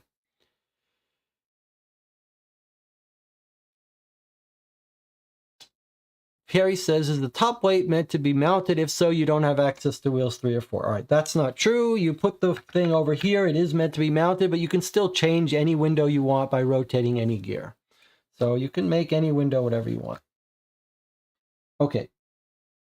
All right. So it sounds to me like what Jonathan was suggesting is exactly what I did. I said, how would you encode to read out your encoded message on window 5? But let's do the opposite. Instead of setting the QFBF here and reading here, let's see what happens if we set the QFBF here. So there's Q. We're going to read off this R. And then we set the next digit here to F. And we read off this A. And the next digit here to B.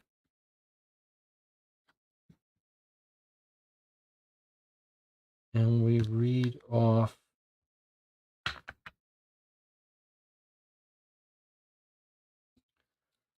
this G or H. And then the F is set here. And we read off the F, which doesn't seem to be a message. Okay.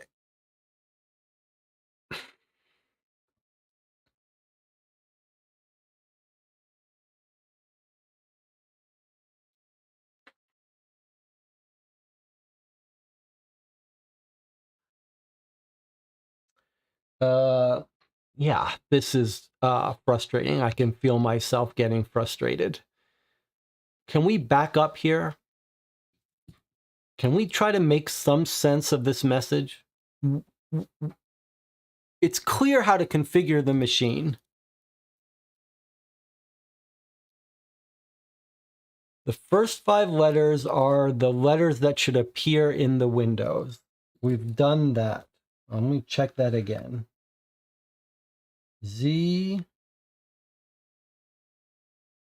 F, N. Oh, it's not right. It's not right. Z, F, N. What's happened here? How did this get messed up? Oh, J. Z, F, N. I guess it is right. J, B. Okay. So we've lifted up the wheels and arranged them so that that works. Now, that only is right if this is the right order of these wheels. If this is supposed to be the first wheel, then everything changes.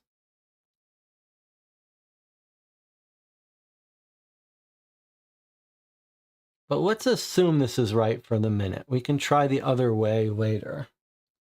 Okay. Now, once set, you code window 1-5 and decode window 5-1. What could that possibly mean? Once set, you code window 1-5. What is window 1-5?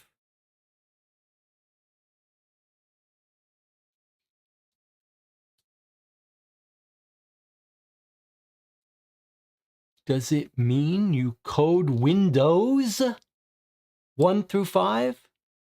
That already doesn't make sense because the message is broken into 4s. So surely...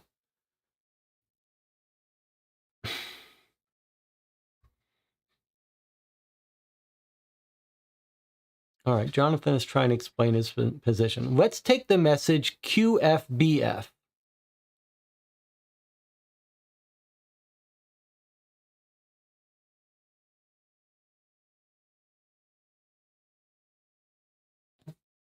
Jonathan says, take the message QFBF. Q belongs to cog 5. F belongs to cog 4. B belongs to cog 3. F belongs to cog 2. And cog 1 will always show what each different letter decodes to.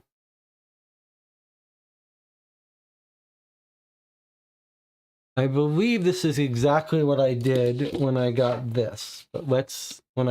Jonathan, but let's try it and see if I'm right.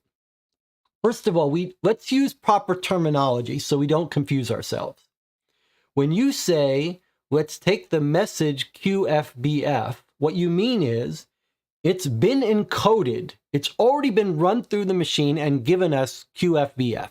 And now you're saying the way we reverse that to get the original plain text from this ciphertext is you want to put the Q in cog 5. Okay. So we put the Q in cog 5, and then we read off cog 1. That's our O. Now you're saying put the next ciphertext letter F in the 4th cog. Okay. There's the F in the 4th cog. And then we read off here. Well, you're right. I have an O here. I don't know how that happened. Okay, so maybe you are saying, oh no. Oh, maybe I was reading it off here. Okay. So you're saying always read it off 1. Okay, so what does this look more like? C or a D? I guess it looks more like a D. Okay, so that was my attempt. Yours is OD. Now you're saying the next part of the ciphertext, which is a B, gets encoded here, which I guess gives us an E here. ODE, okay. I think maybe you're getting somewhere. And then, wait, did I go the wrong? D, oh, and then an F here.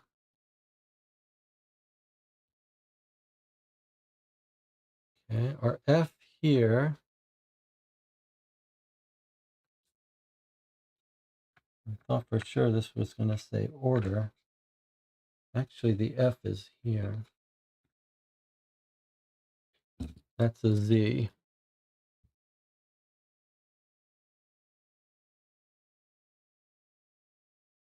Shall we continue and see? Because it seemed like you were working right. So then you wanted us to start the next block of 4 letters. Start up here. You're saying turn this to an X. Thought this is what I did, but apparently not. Turn that to an X. And always read off from here. So that's a V. Then you wanted to turn this to an A. I have to keep checking it because everything shifts. And it looks like a U. The next dial is here, which is a Y, which it already is.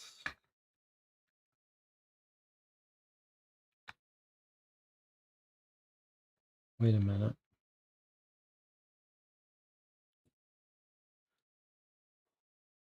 Why is this so painful? Because this could be a U or it could be a T. Okay. And if this is a Y, maybe that's a T or maybe a U. And then you wanted this one to be a K.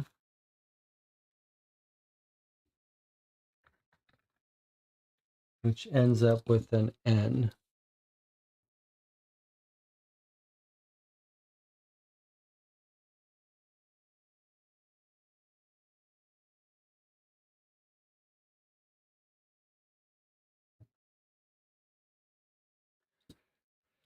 I mean, we could try all this, moving these dials to the other order.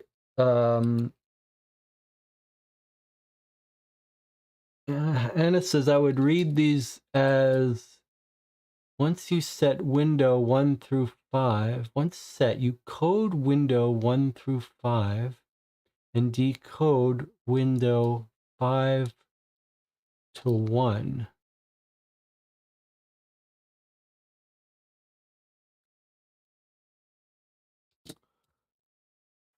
That does just that as instructions, that makes no sense because we're always operating in chunks of 4. So why isn't it saying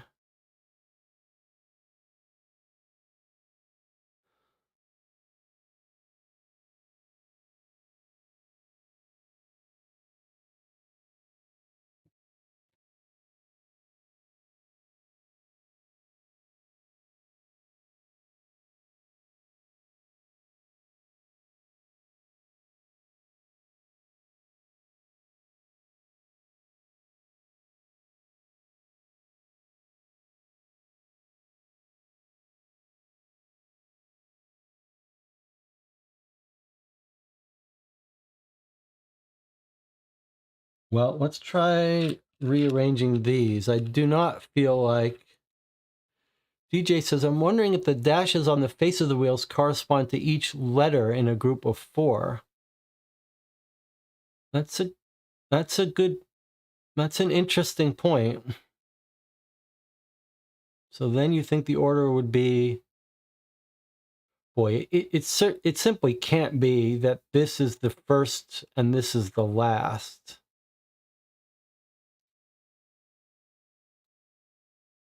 But let's try reversing these and put this at the leftmost position.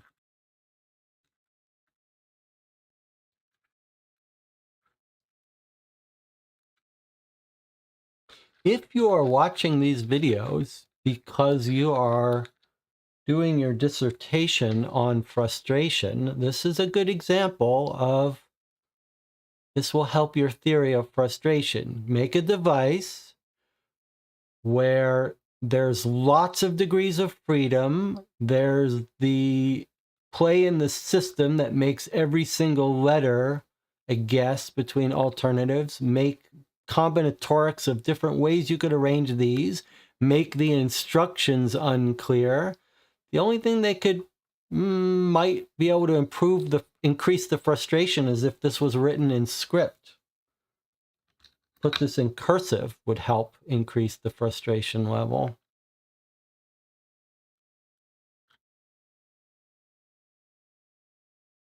Otherwise, otherwise this is pretty well done to maximize frustration.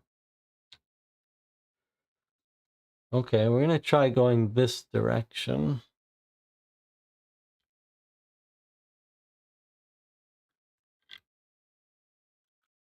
Which is how we had it originally.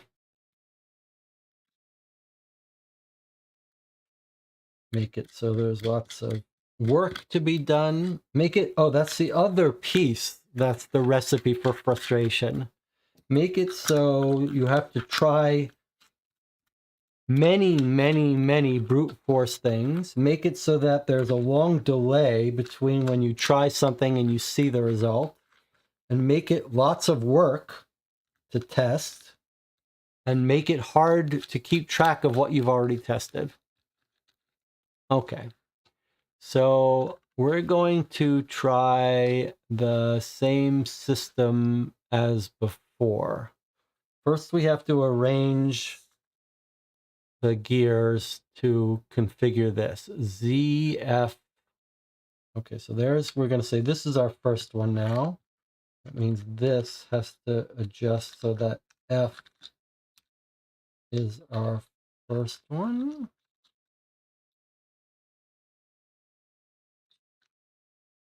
Here. We think that's ZF.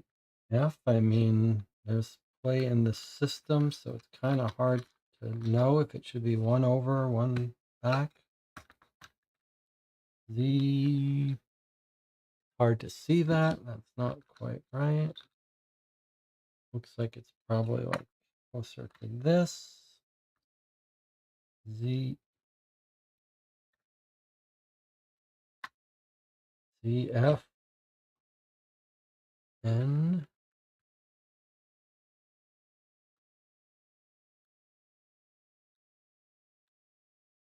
And here. The ZFN, and then this one should be a J.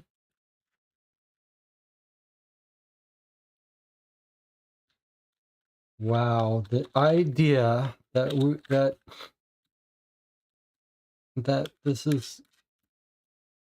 we have to go through this to try random orderings is just insane to me.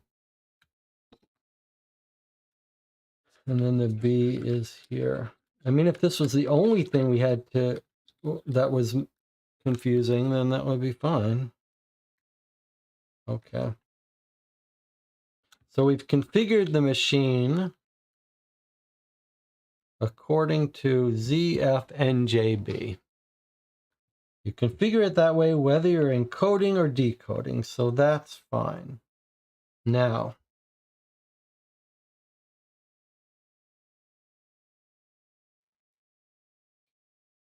you move to the first set of 4, QFBF.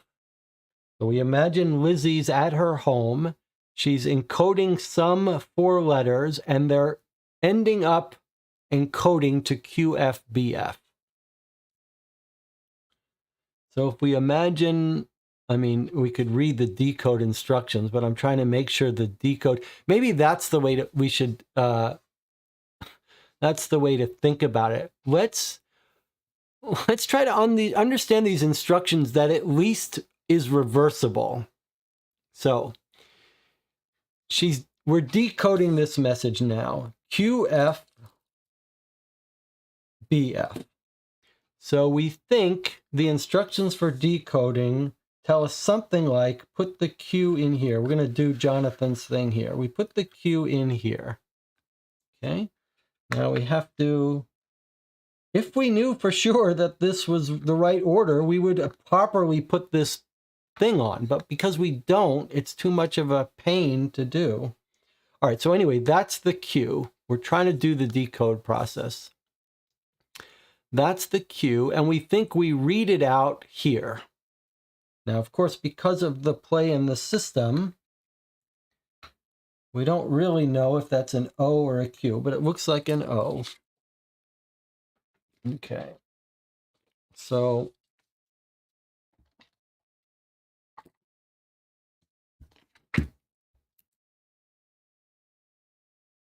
QF, BF, XA, Y, K.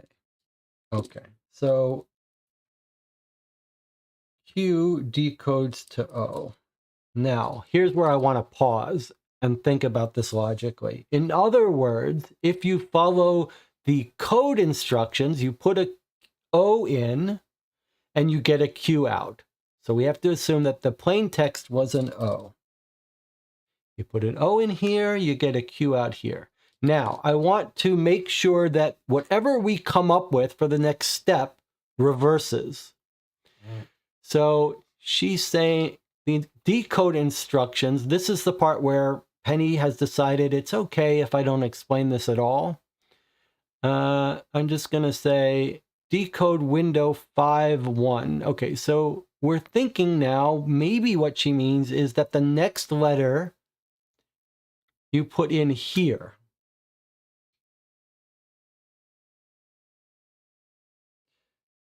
So if we do that, the next letter for decoding is an F.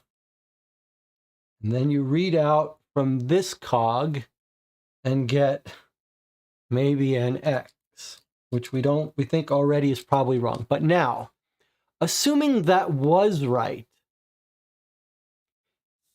if you assume those are the right instructions, then you see already why that can't be. Because if that made sense for decoding, then look at the encoding process. The encoding process then, if we followed similar instructions, would tell us to put the next plain text here. So it can't be that we're reading off here. I think maybe they're going in opposite orders. Let's see if that's the case. So in other words, I'm trying to find a symmetric encoding decoding. So get rid of this X. Back up. Following the encoding procedure, you put something in dial 1 to encode, and you read it off. Sorry, you put something in 1 to encode, which is an O, you read it off as Q. You want to reverse that, you put something in Q, you read it off as the O. Now we've got a symmetrical encoding decoding. Now I'm going to suggest that we go 1 back and 1 forward. So in other words, now if we want to decode an F, we put an F in here and read it out here, which is an I. Kind of.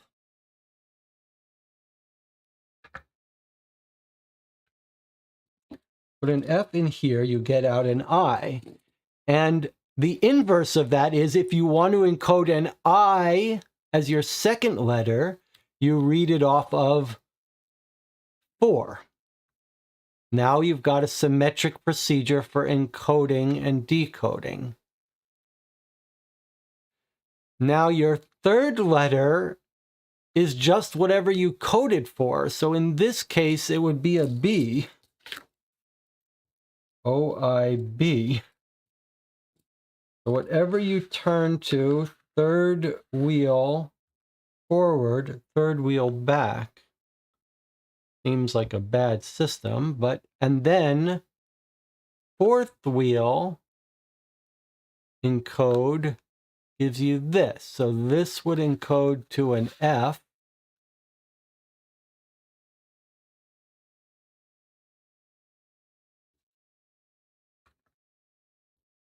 sorry, we put our encrypted message here, and we read it off here, which would be a J. Okay, so clearly this is bad, but you can see how it's at least symmetric. The process for encoding the instructions for how you encode from 1 to 5 matches how you decode from 5 to 1. So the 1 turns into a 5, the 2 turns into a 4, the 3 turns into a 3, and then the 4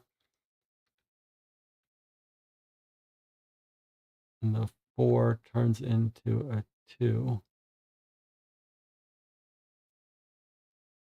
That would make the third letter in each the proper letter.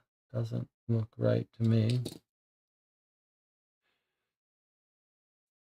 That would be if we followed that logic of guessing what these rules meant. Now, does that work? It certainly doesn't seem to work for this configuration of cogs, but maybe I have to flip them all back in the other order and it will work. But that just doesn't quite seem right. But I guess my point is, can we try the stupid way using wheels and 5? Yes, I absolutely think we should. I think you're right. The stupid way is the most logical, that it's saying go encode in 1, read on 5, and to decode, encode in 5 and read in 1. So let us try the stupid ways. But it has to be that whatever instructions, I just want to belabor this point once more. It can't be that to encode, you do this dial, this dial, this dial, and this dial, and read off this. And to decode, you do this dial, this dial, this dial, this dial, and always read off of this. That's not, they don't invert. So it can't be that, but we can try the stupid way. Okay, so in code, you set window 1. So we're going to encode the entire message on the 1 and read it all off on the 5. And we'll try it with both ways of wheels.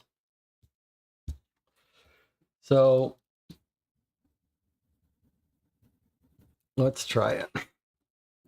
QFBF. So we're decoding. So we're going to set the Q up here and read off of here. But this is so inaccurate that we are just going to have to guess. So that gives Q to an O, and then F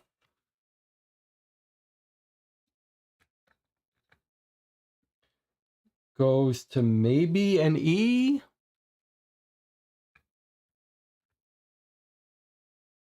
Yeah, looks like an E. Okay, and then a B here. And then an F here.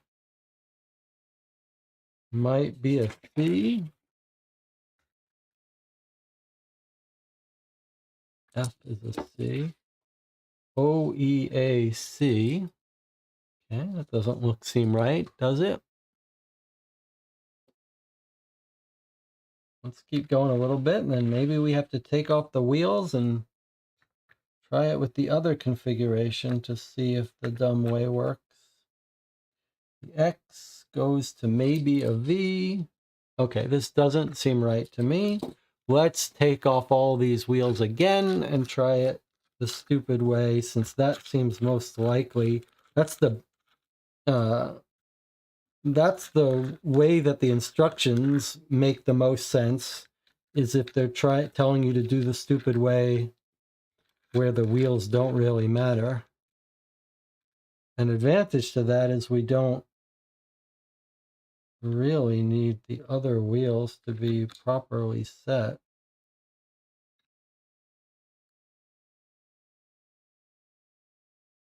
Because we don't think they have any effect. All right, I'm just going to mess with these two wheels then. So Z up top ends up with B over here.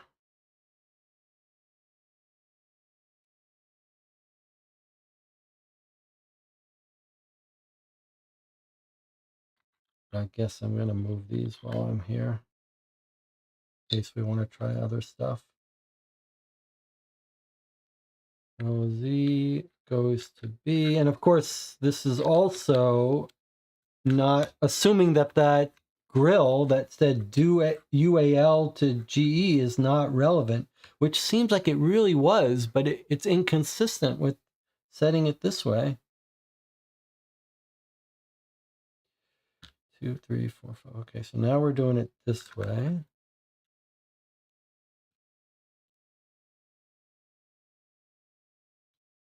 And we're trying to get this wheel Z F.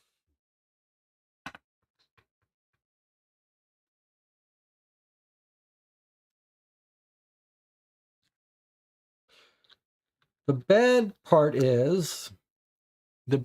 of this is, boy, has this left a negative taste in our mouth at the end of this game.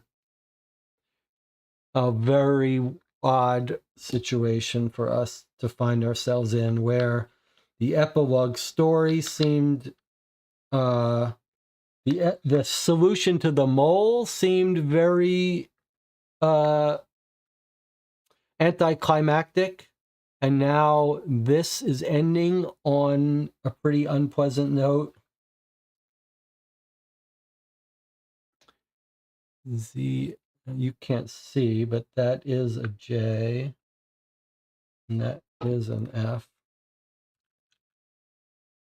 All right, now let's try the dumb way here. I don't remember if we already tried it. It's hard to keep track of all the things we tried. So you encode, if we believe you encode from 1 to 5, you decode 5 to 1. So let's try it now. So we're decoding the Q up here.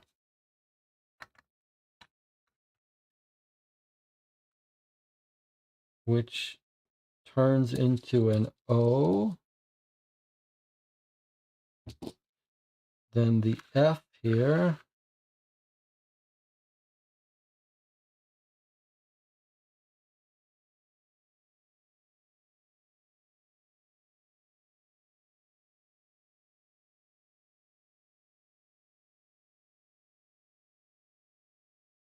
I'm seeing now it's the exact same thing, because these are just alphabets from A to Z. So if we configure this with a Z and a B, with the last two things, nothing else matters, and it doesn't matter the number of the wheels.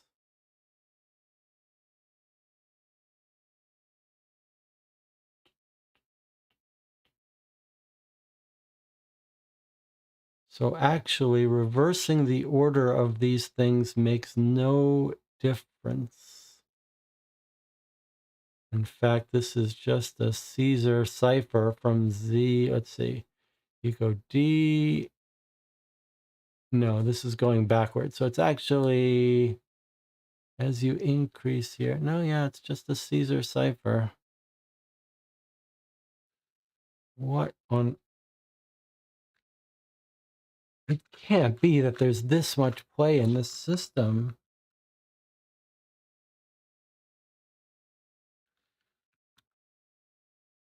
C to B, they're pretty close. C to B.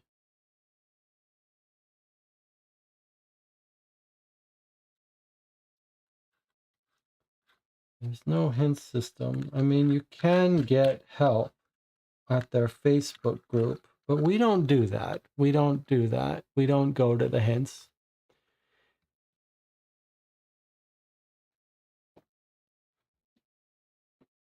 Well, we've spent an hour. It's time for another break. I'll see you in 8 minutes.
We're back.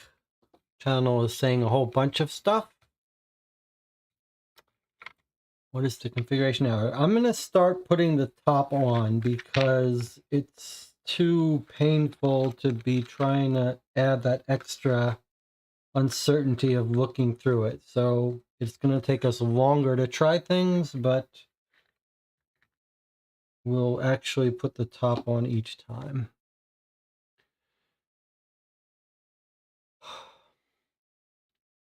Anna says, what is the configuration now? 0, 0, 0, 0, 0, 0. Okay, right now we have 0 at the far left, then 0, 0, 0, 0, 0, 0, 0, 0, 0, and then 5 zeros. Anna says that's her guess as the right configuration. Okay, so there's that. Jonathan says, I think the most logical way for it to work would be to encode. You always turn the letter you want to encode on cog 1 and get a corresponding encoded letter on a single other cog. But it doesn't...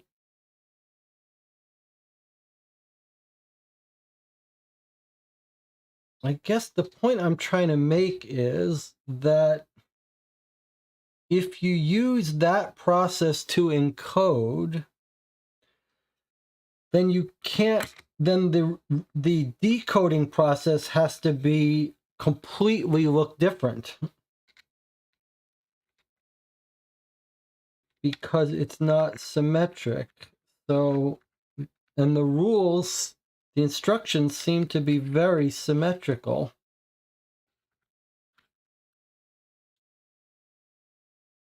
So if we configure the machine to say ZFNJB, here's our machine, ZFNJB, if this is the right wheel order. The problem is, however you want, if you look at these instructions, they seem to be very symmetrical. Once set, you code window 1-5 and decode window 5.1. Those seem like very symmetric instructions, but if you think that the process is that when you encode, you always use this wheel, but when you read off, you read from this window, this window, this window, this window, or any order, then decoding breaks. You can't do the same thing. You can't decode by always turning into 5. You'd have to decode by first looking at this window, then looking at this window, then this, then this. It would be you'd have to invert it.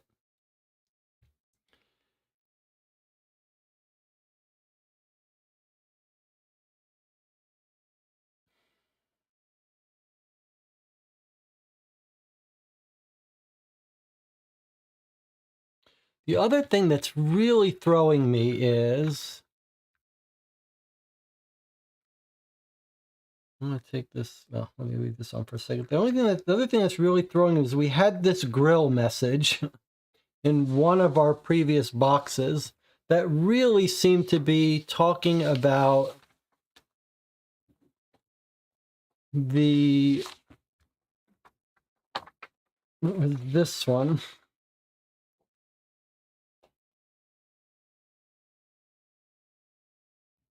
Let's look at this and see if it has more clues to it. I mean, it's probably not completely clear yet because I'm not as angry as I normally am, but I am really finding this a very unpleasant way to end this game. It's really leaving me with a bad final impression. But I'm trying. I mean, there's no way you're going to get me at the end of this 2 sentences for me to be happy. But the fact that this is the last experience we have with this game is really unpleasant. But we don't know what order the wheels should be in. We're just sort of guessing. So let's think about it for a second. I got too much going on in the chat. I can't follow it. Let's do one thing at a time. We don't know what order the gears should be in. Let's think about the possibilities. One possibility, it's the order that they were found in. That seems completely nonsensical. There is no reason that they should be in that order. What's another possibility? Another possibility is that we're sort of using our intuitions about ordering based on these zeros. Our gut tells us that this is first, second, third, fourth, fifth. You're counting the number of zeros from it's going from left to right. That makes sense to me. But I'm not sure why we should be so confident about that. But if you had to guess an order, that seems like the intuitive one. The other order would be to assume that we do have a right side up. So it does seem like, you know, this is with the zeros on the left because this is right side up. So another order, I guess, would be this way. But I guess if we had to pick one of the two, this one seems a lot better. But then another possibility is that they're not in that order. They're not in the intuitive order, but that we're given the order somewhere else. And we've got this letter that came with this information that seemed to be suggesting of the wheel. Everyone fought me on it, but look, it is Operation Volant. Let's read this now. Let's see if we can get more hints here that this is telling us something about this device. I think it won't be something knows. I am something. Even the vicar is beginning to give me funny looks. Okay, we don't care about that. It's this we care about. Okay, so here is Penny. And so Penny is the one giving her this device. So let's see. I'll be traveling over to Latimer to see you later this week. I thought I'd send a postcard to show you how nice it can be here in the spring. Looking forward to catching up soon. Penny, P.S. Include a newspaper article you might like. Weather appalling right now. Nothing to do but read. And here's the postcard.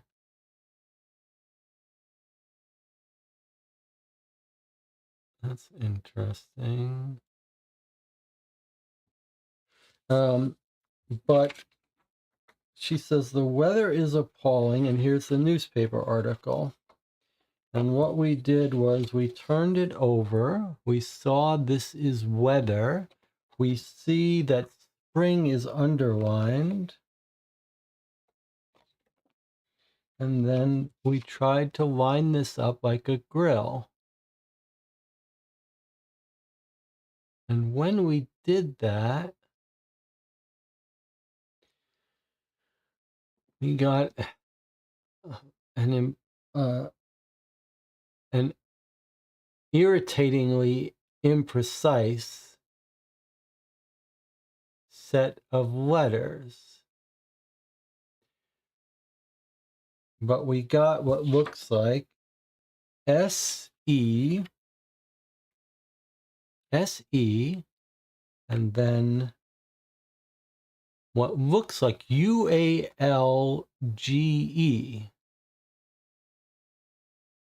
Okay. We thought this should say words, but they don't seem to say words. But then we noticed, well, U-A-L-G-E, U-A-L, oddly, is visible on this wheel. Where is it? D-U-A-L. And we've got another wheel that's G-E. right here. This is the only other wheel that's GE. UALGE. So is it telling us that UAL comes before GE? But then how would we make sense of the SEE unless it's just telling us to see? All right. Chat has got something to say to me.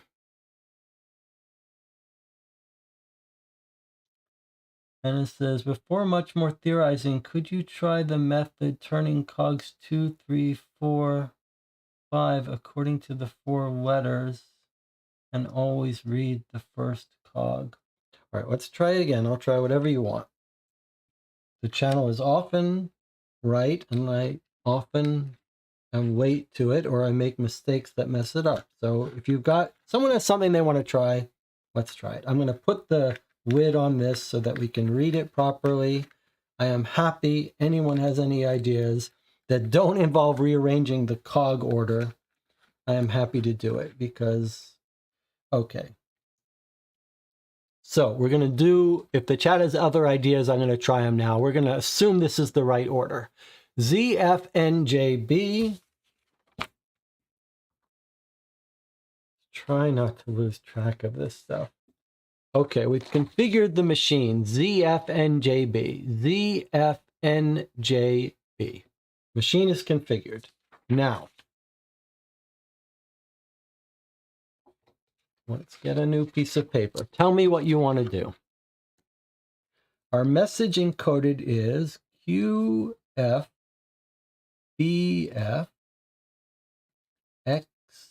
XAYK in blocks of 4, so no letter, no word breaks. Okay. Jonathan says cog 5 and F. Okay, but we could turn cog 5 to an F, but we don't have independent control of the next one while keeping it there. So, okay, if cog 5 is an F, then cog 1 is a this. Okay, broken game, but let's just adjust it to as best we can. Okay, if cog 5 is an F, but why do you want, wait, you don't want to make cog 5 an F. So that can't be right. Back up, stop. I'm going to ignore everything that's said in the chat previous to now. Our message starts QFBF. You want to go backwards? Okay, you want to go backwards. All right, that's an interesting idea. Okay, so you're saying we're not going to start encoding the Q, we're going to start with the F. Okay, so we put the F here. And what do we look? Okay, you want to, I got you now. We start with the F here. Where do you want me to look? Here? The D. Okay. And you want me to call that D the match to this F, right? Okay, so I'm looking at the D, so that's the match to the F. Okay, now you want me to put the B into here.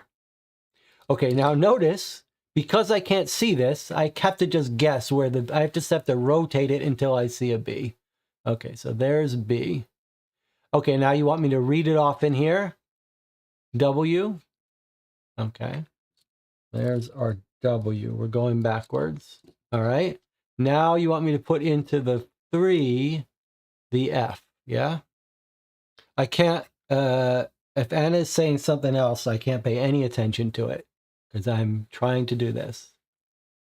Okay, so now you want me to put an F into here, which we just have to rotate because it's not in any order. Okay, so there's our F. And now we read off from here, which is, I guess, an A. And now you want me to put a Q into cog 2. Okay, let's just randomly do that until we see the Q.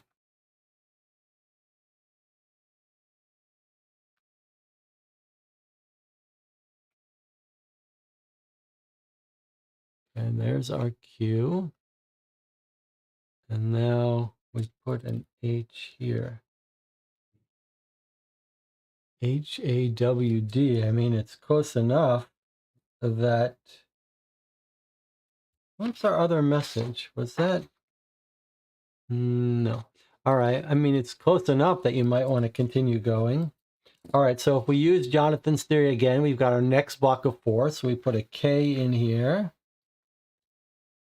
We read off the H here. Then you want me to put a Y in block 4.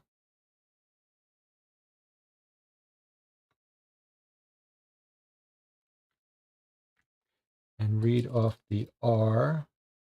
Then an A in block 3, which it already is, and read off the R. Then an X in this block. Read off an A. Hard R. Hard R. Hold the door. This is all a kickback to Game of Thrones. Hold the door. Hard R. Okay. All right, that didn't work, but that was an interesting idea. I want to see how you could, if you did this Jonathan's way, let's imagine now Lizzie's encoding it. So she would put the Q in here, right? I just want to see the symmetry. She put the Q in here and read off where? That's the part that doesn't... Oh, sorry, you should put the H in here.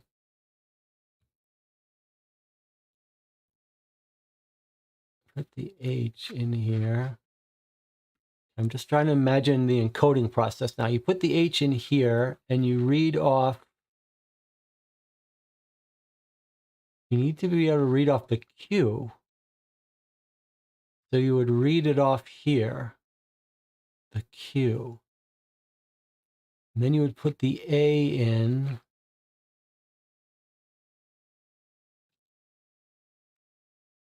And you would read it off here. Then you would put the W in.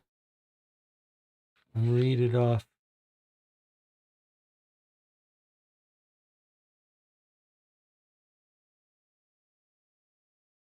Where's our B? Have we done something wrong?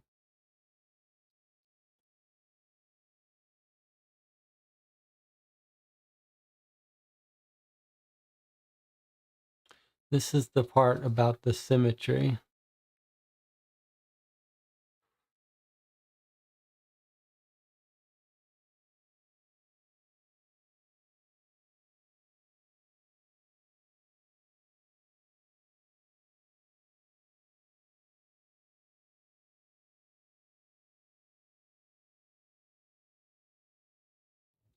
Anything, assuming I've done what you wanted and gotten this, that didn't work. Anything else someone wants to try?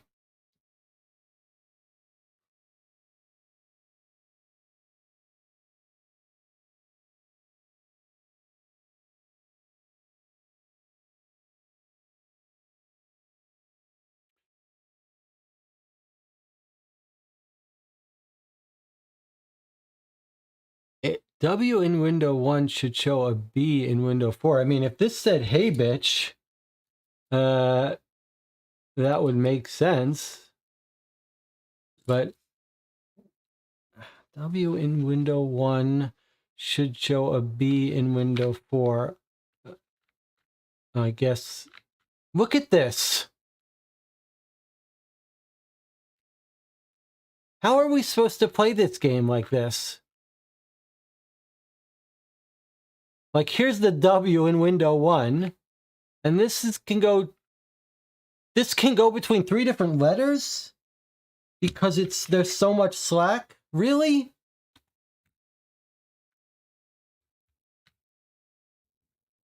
There's the W, and you're saying when there's a W in one, there's so much slack in the system that it could either be an X or a Y or a little bit of a Z. How are we supposed to live with this?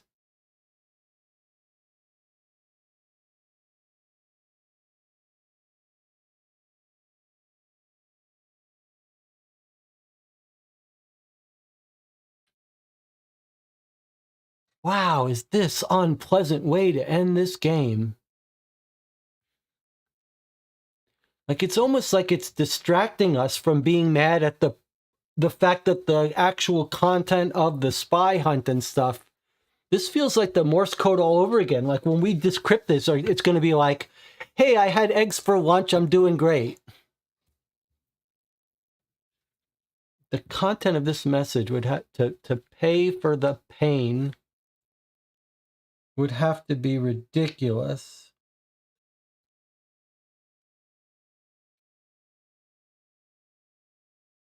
Okay. And it says, Jesse, first Q goes into window 2 because the original letter, which we don't know yet, is in window 1. All right. I don't know what you're trying to tell me. I don't know if you're fixing something from before, if you're telling me to start over again. Let's clear the slate. If you've got something you want me to try, let's try it now again from scratch. I'm going to recheck the configuration of this. I think DJ had a reasonable thing, which is it should not be that you're having to adjust dials for these. That doesn't make sense. As has been suggested, to be an efficient coding and decoding machine, it has to be all alphabetical. I think the most likely explanation... All right, let me stop for a second. Don't type anything in the chat. It's too much. Let me stop for a second. The most likely thing that's going on here is that... Yeah, okay. So let's stop for a second. We're highly resistant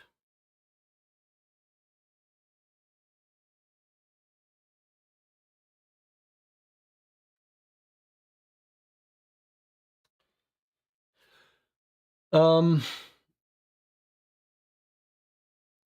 be a reasonable... I guess the assumptions we're making is that surely these wheels are important because otherwise this whole device is a sham. And there's windows suggesting we are supposed to read through them. But as DJ is pointing out, and as we've discussed before, in order for there to be efficient encryption and decryption, it has to be that the two alphabetical wheels are where you encrypt.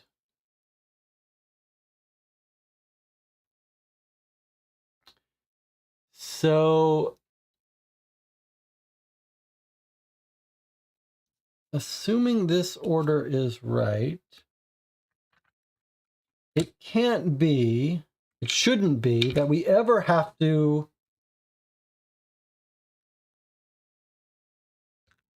dial a specific letter in any of the intermediate wheels. It has to be that when we put in a message or take out a message, that it has to be put into these wheels on the far left and far right, 1 or 5, which seems to be what the instructions tell us. So let's go back and reset it. ZFNJB. And this wheel has so much slack that it's frustrating.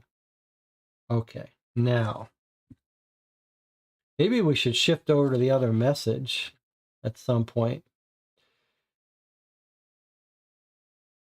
But okay, now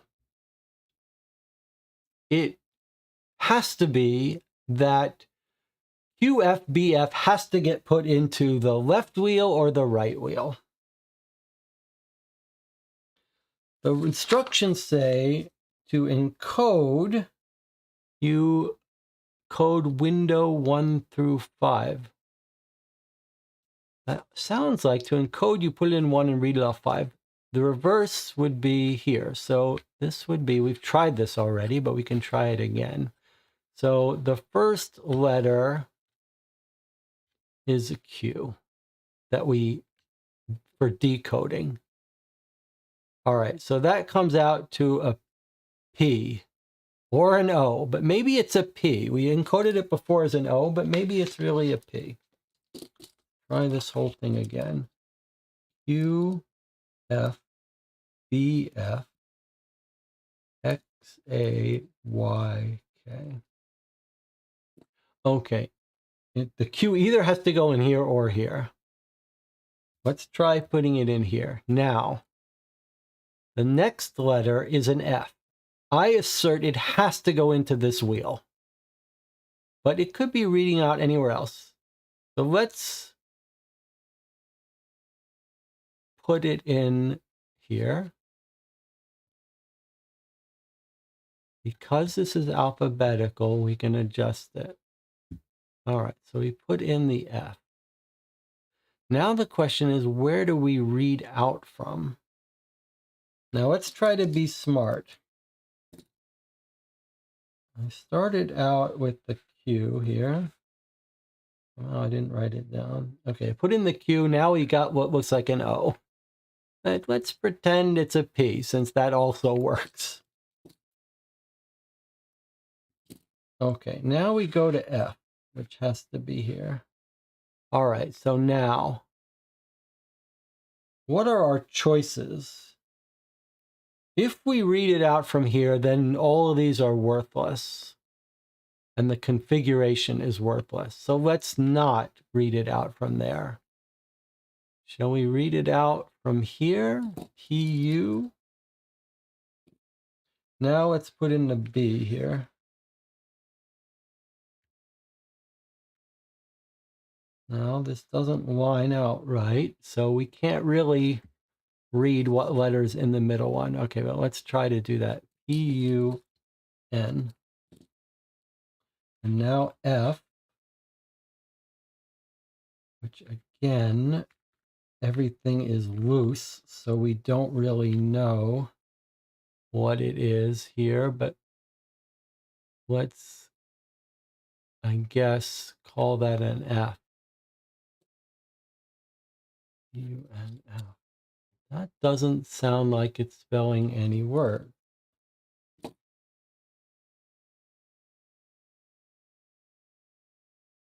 But the bigger problem is you have to be able to invert that. So let's say this was spelling a word, and now we go back in time and imagine how Lizzie encoded this. Okay, she gets the P. So she puts the P in here. Now, where is she reading the U off of? It doesn't work. I guess, okay, there's the Q. That's fine. Okay, so there she puts in the P, she breaks this fucking thing and gets the Q. But now we've got a problem, because now when she puts in the next letter, which is a U on the left-hand side, it's not going to work. There is no matching place to read off the F. That's why this system of reading from different windows does not work, will not work, because there is no invertible procedure for encoding and decoding. It simply can't be.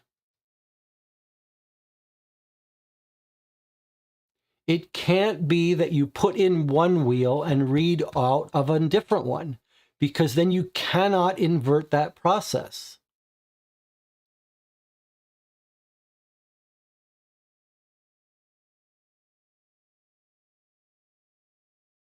Unless the wheels are symmetric, which I don't think they are. Maybe we should take another look at them to make sure.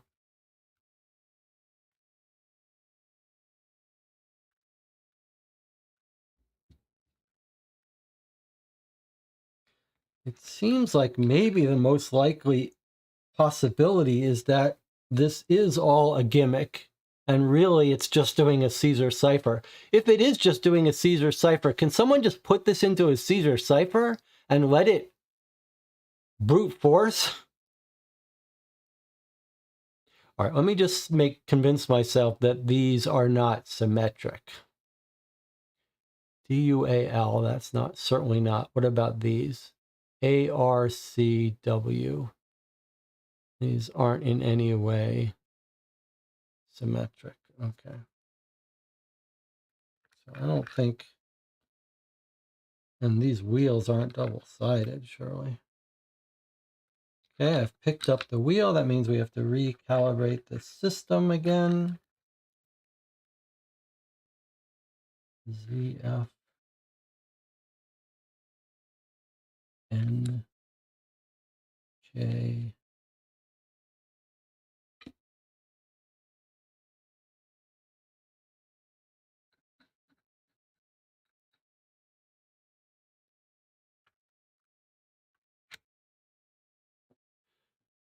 Okay, let's put it in here again. It has to be, there has to be symmetric way to encrypt and decrypt. Now, the simplest explanation for how it would be symmetric is that all of these windows are meaningless and you're only ever looking at 1 and 5. Now, if you assume that, if we say this whole thing is meaningless, it's just a Caesar cipher, Anna says you can reverse my method. All right, I'm going to try your method in a second, Anna. Then this rule would actually make sense. Encode from 1 to 5, decode from 5 to 1. If the order of these wheels were correct, and this is all meaningless ridiculousness, but then actually, if you believe that to be true, then these wheels don't matter. Then the order... that's not quite true. Okay. So, wait a second. Is it possible? Let me propose something. That seems like that would be ridiculous. Okay, so let me propose a possibility, and then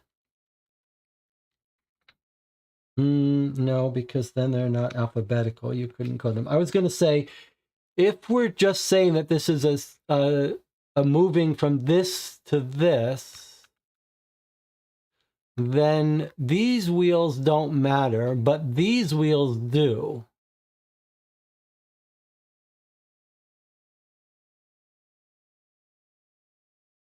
In which case, the only thing, but then to make encryption easy, these two would still have to be alphabetical.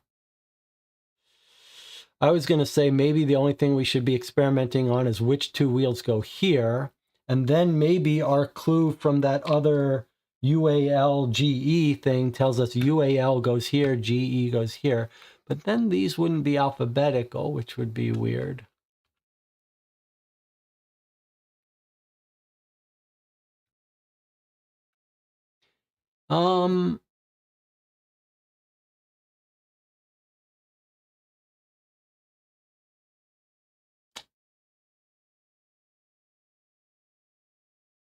So here's another possibility. I'm going to try Anna's in a second. Another possibility is we've been assuming that this is a four letters to encode. But what if this is just one letter and it's a unique encoding of these wheels?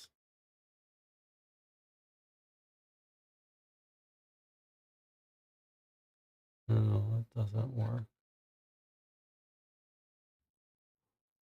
Okay. All right. Anna, you've got an idea you want to try? Let's try it. I reset it. Look at this. ZFNJB. It's configured. The machine is configured, assuming the cogs are in the right order. All right, Anna, start over. Tell me what you want me to do. I'll write out our message again. QFBF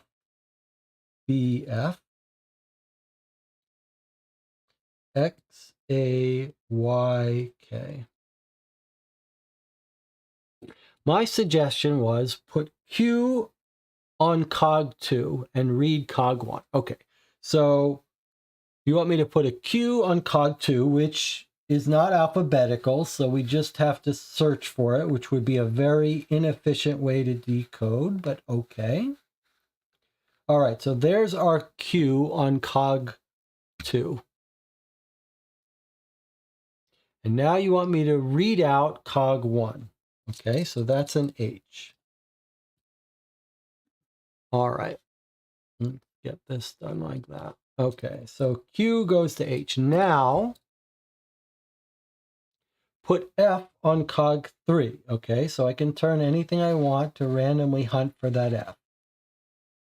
Okay, there it is. I found it. There's the F. And now you're saying read cog 1, which is an A. Okay, so far pretty good. If you can spell hey bitch, you got something. Now put B on cog 4. Okay. Okay. There's a B on cog 4. Read cog 1. Okay. It's either a V or a W. Looks like a V. H-A-V. Still could be spelling have. So far, so good. Put F on cog 5.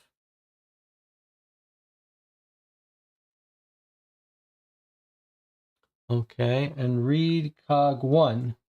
E. Well, this is looking promising. Okay. So we're always reading cog 1. So now you want me to put the X on cog 2. Is that right? And read cog 1.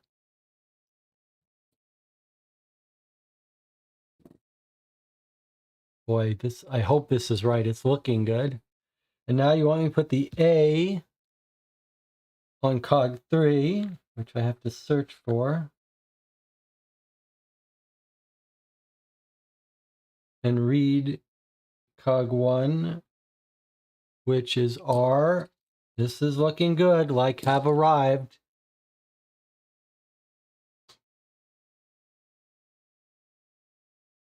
Okay. Try to put this in the right order. Well, maybe this is what you were trying to get me to do, Jonathan. Okay. So then the Y was on cog 2.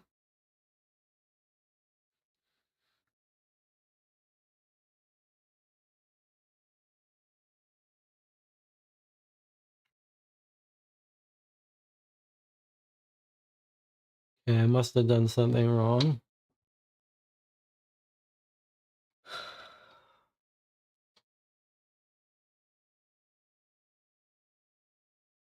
Maybe the Y was supposed to be on cog 4.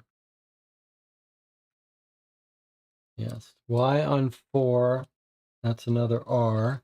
And then the K on 5 should give us an I.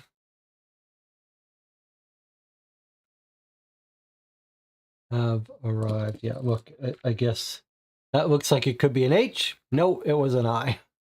Okay, so I think you've got it, Anna. Now let me see, how would you inverse this? John says we ended up with HAWD, which is one letter difference. Yes, although we must have done something else more wrong because... Oh yeah, D and E. Maybe you're right. Maybe you're right.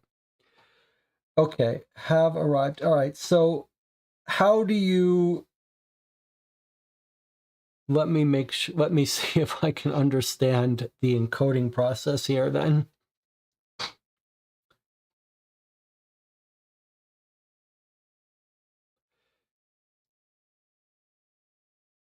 So you're saying we always decode by reading out 1, and to encode we always would turn to 1 and then read 2, turn, read 3, turn, read 4, turn, read 5. So when you're encoding plain text, you're always throwing your message into here.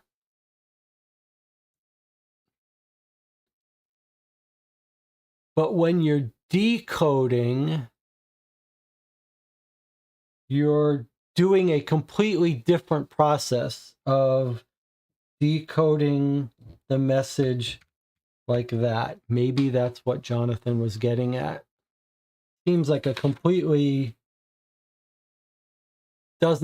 I don't see how that maps to these instructions, but okay. Let's finish translating then. H-A-V-E. All right, good work, Anna. It's okay, I don't want to belabor it. Let's translate it first through this unpleasant process, this unpleasant error-prone process, and let's at least get the message. Okay, so C into 2. Read off, always reading off 1. Okay, so V, and then we have to find the B on the 3rd dial, which is not an efficient way to decode, but okay. So we've got a B here, which is an E, then an F in 4, which we just hunt for.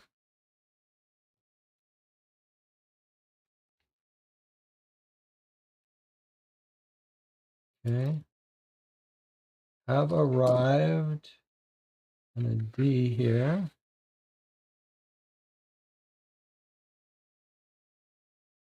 Okay, we've got an A. John says, check Jesse. Is that a copy or are you writing on the game materials? Thank you for checking. It is actually a copy.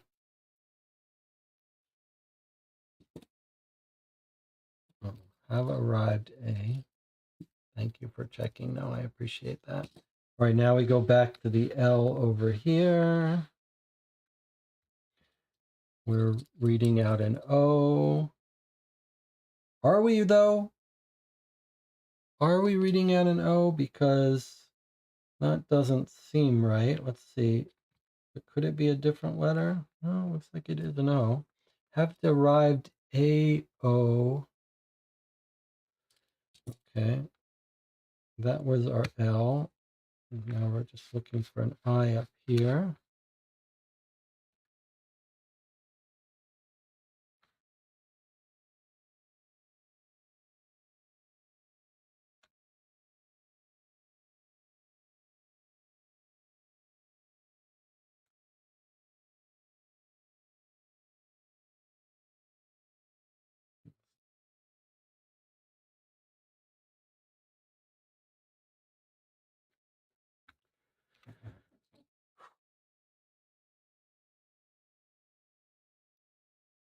I feel like something went wrong here, but maybe it'll fix itself.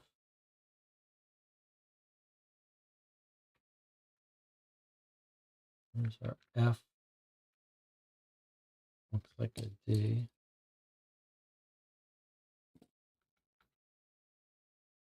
And L is an I. Has something gone wrong?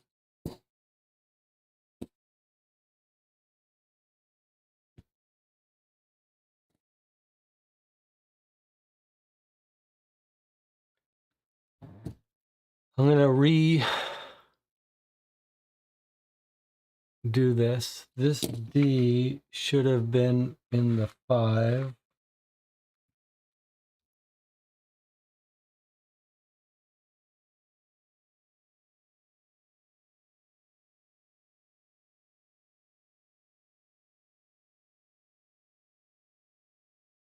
Maybe this is a B. Let's do this together, this one here, because L goes in the 2nd window. Then we read out from window 1. L goes to an O. Then I in the 3rd window.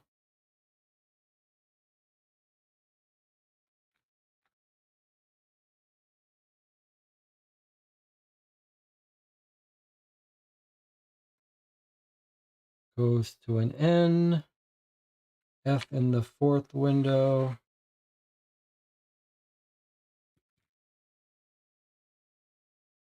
goes to either a D or an E.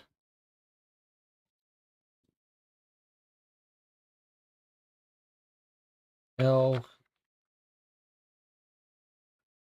goes to an I or a J. This is really unpleasant. All right, let me continue with this set here. E in the second window.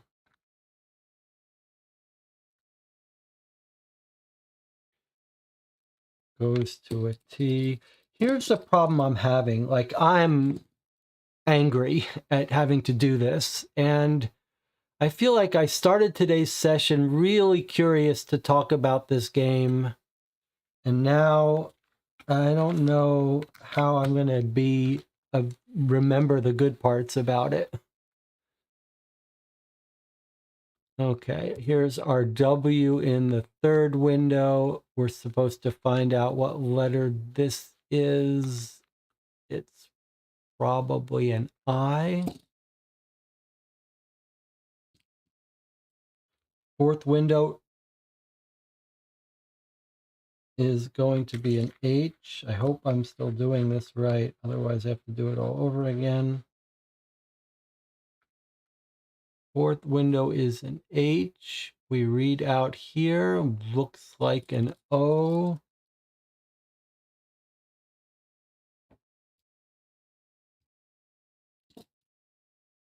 Then the last O goes here. We read out an M or an N. I guess it could be an N.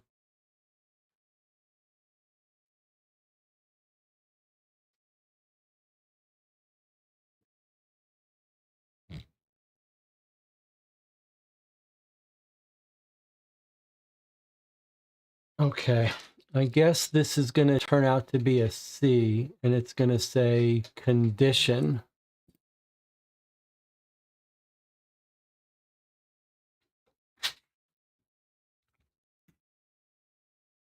Okay, Y, I'm going to finish translating this.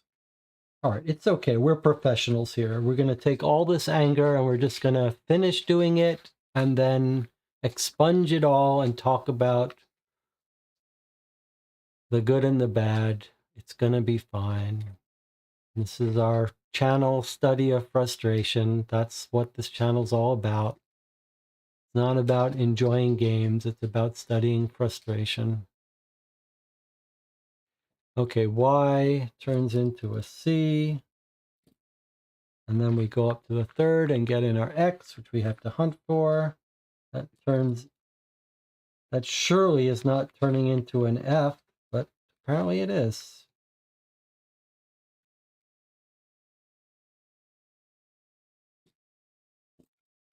U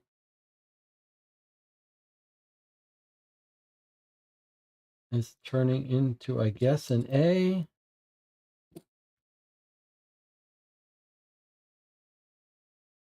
Am I doing this wrong? The fourth letter J, I look up in the fifth and I decode in here, which is an A, a G, or an H. What's going wrong? I need some help. Have I somehow lost the plot? YXUJ. Aren't I supposed to do Y down here?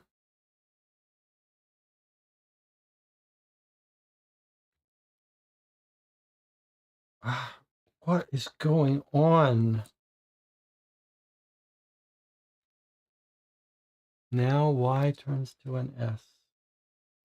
And then X up here. Did I misalign things? And X here gives an F. SF, is that the letter? Is that the next two letters? SF? How is this right?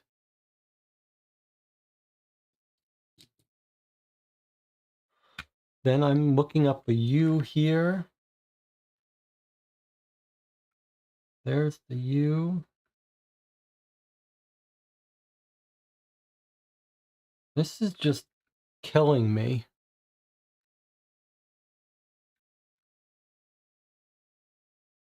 But it looks like I've got an A. I don't...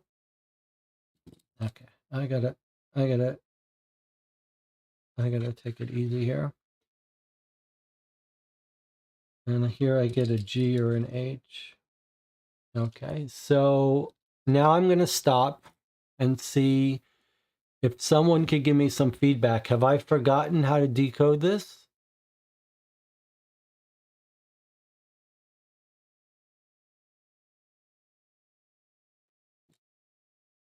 Please tell me if I'm not doing this basically right. I can accept the letters reading off wrong, but for the love of God, if you're watching me do this whole thing and I'm doing something wrong, that I'm the process, please, for the love of God, you should have spoken up already. G. So I'm lining the G up in window 2. And reading off window 1, which is surely an R. Then the R is going up in window 3.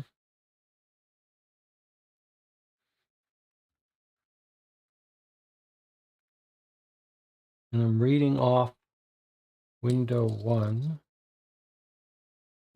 Then the U is going in window 4,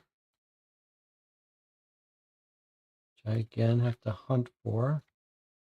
And then this window could either be an A or a Z, assuming it's an A. That's with the U here. Then an F goes in window 5, which looks like it could be a C or a D. I guess I'd have to go with D. RMAD. What is that?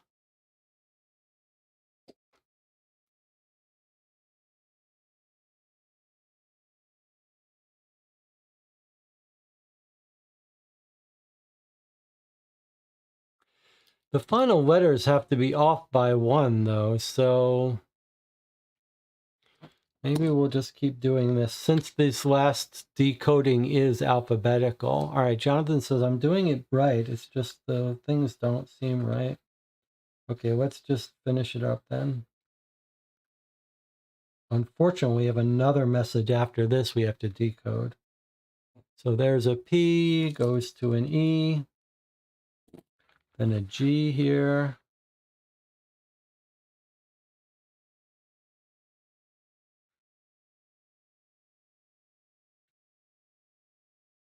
Goes to a C, then an H in 4.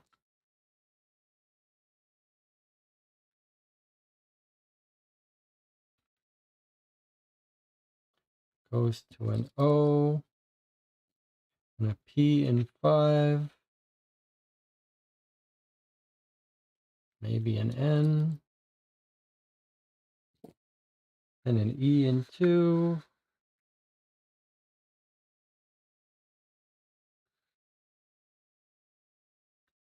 Goes to a T, an F in 3.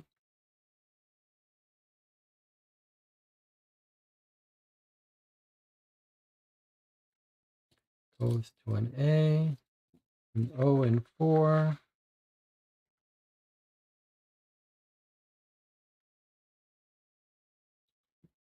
Goes to an F, a V in 5. Oh, you can't even see the whole fucking thing. Goes to a T. Oh yeah, eContact. Of course. And an R in 2. Boy, this bottom message seems completely wrong. An R in 2 goes to a W. I mean, boy, if you were decoding this... Oh, I see it. made contact. This must be not an F, but off by 2 to a contact. Condition, maybe this is supposed to be safe, safer, something. Made contact. So surely this is going to be with. Let's see, W up here. W turns into an I. The A in 4 turns into a T. The I in 5 turns into a G, but that's wrong. It's got to be an H. Doesn't quite make it, but okay. We'll turn that into an H. Condition safe. Made contact with. This is the Morse code all over again. This is going to be. If this doesn't say Carl, if this just says a person, like and this has no info to us, it's just beyond. Okay, there's our S, which looks like it's going to be an F. Our O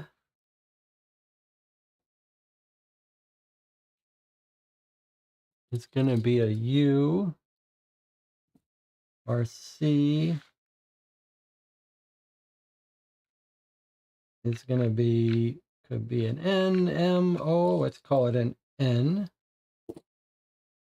And then our P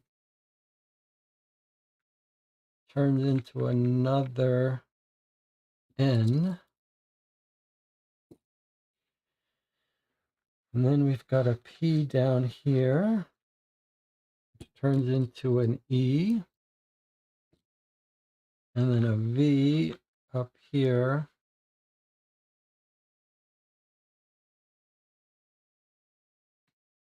Turns into an L. Have arrived, condition whatever, made contact with funnel.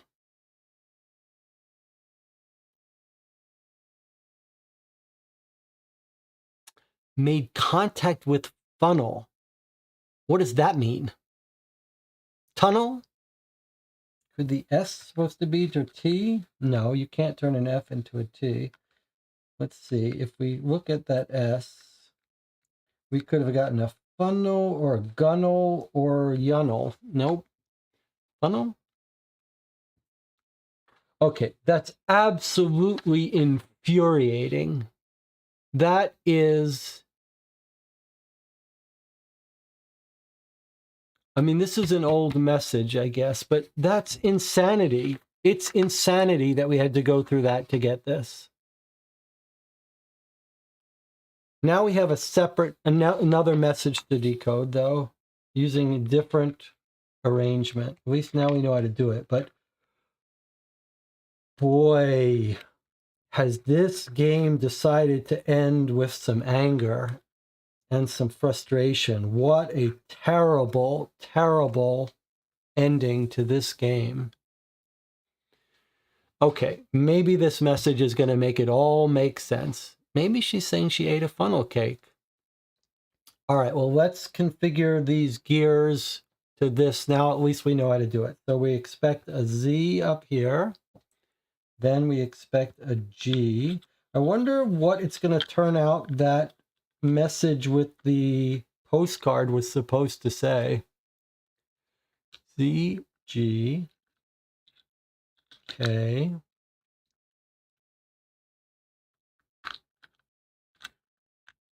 S, Z. Okay, that might not be perfectly aligned. Let's find out. Z, G, Z, G, K, S, Z. Okay, let's put this back on it. Let's take a break. We'll come back, we'll decode this final message, and then decide if we can talk about it this stream or the next. It sounds like the channel is saying for our sanity and my sanity, we should maybe take a break and have a discussion about it tomorrow. I'm not sure, but let's definitely take a break now and come back and decode the final message. I'll see you in 8 minutes.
Okay, we're back.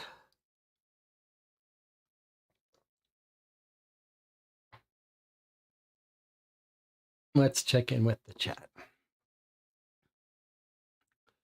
There's some suggestion that we wait until tomorrow to give our final thoughts. John says, I almost feel like we have to be missing something going on in this final box that's supposed to give us more narrative payoff. Jonathan, you're very optimistic. The game doesn't warrant that, I feel. Maybe the last code will give us a website. I like that idea. I think it's possible that that's true. That this last code is going to give us a website. But it's 1947, so how is it going to give us a website? Okay, let's not get carried away. No website mentioned in the final letter. Maybe it is going to give us something that we can search on the web. I think it is. I still hold hope that we're going to get we're at the end of this, when we decode this final message, we're going to get information that lets us find a website that's going to tell us about, that's going to give us photos and a final thing. Let's see. Let's see. Maybe it'll redeem itself. So we've just spent an hour or two struggling with this. Anna figured out the code. Maybe Jonathan figured out the same idea. I've got my problems with this, but those are in the past. Let's just work on decoding the last message. This is a copy, so I can write on it. Here we go. We've initialized the machine. ZGKSZ. ZGKSZ. Okay, let's go. QEMA goes in this. So Q goes to P. There's a long thing we got to do. Then we got to find the E over here, which looks like maybe it's L. And the M over here goes to an F, which is probably wrong, but we'll just, each of these can only be off by one letter, so we'll just have to make do. Maybe it's an E. Probably that's an E. Okay. Then an A up here turns into an A. So probably it's going to say please. Okay. A B down here.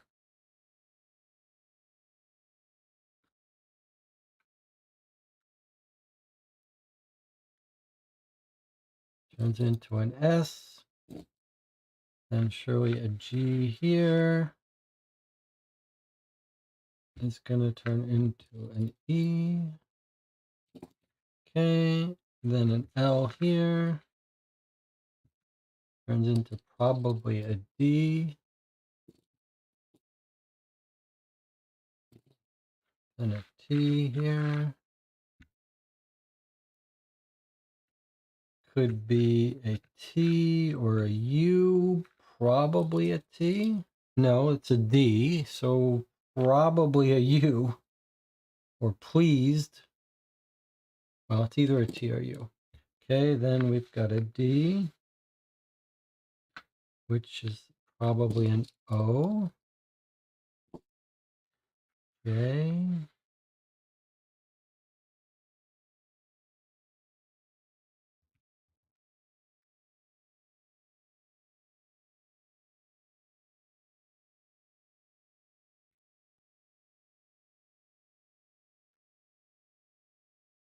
Yes, that's our J.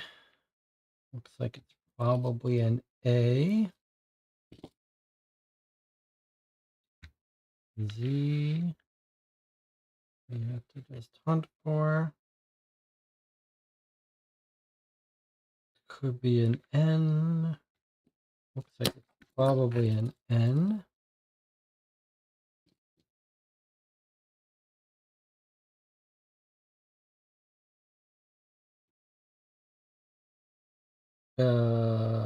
The N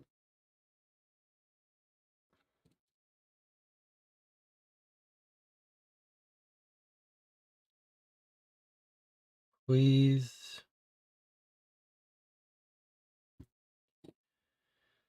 Okay.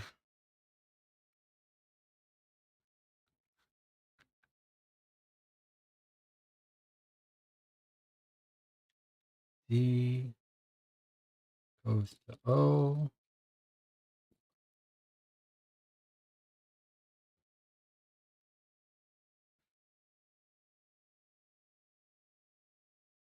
L goes to U.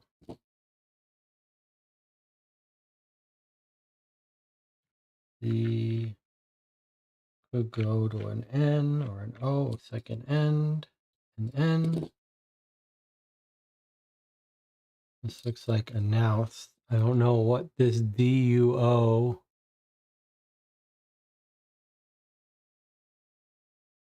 Pleased to. This is a T. This is pleased to announce. It's going to finish doing this. R turns into an E. Let me just check that so I don't have to actually do it. RE. Okay. Pleased to announce.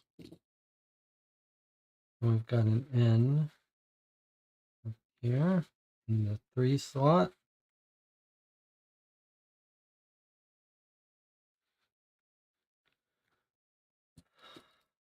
B. This is going to be something about baby, right? But we already know the baby's name, so. Okay, anyway. Third letter is an E.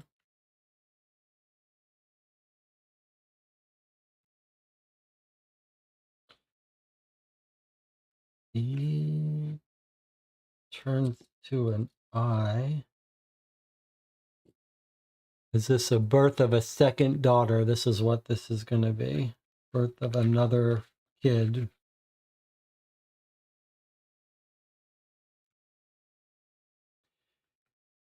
I'm looking for R here. B-I-R. So clearly this M is going to be a T.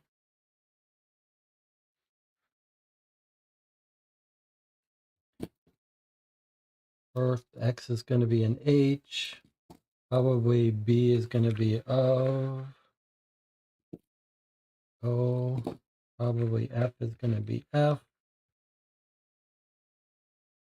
F turns into G, but really it's probably F.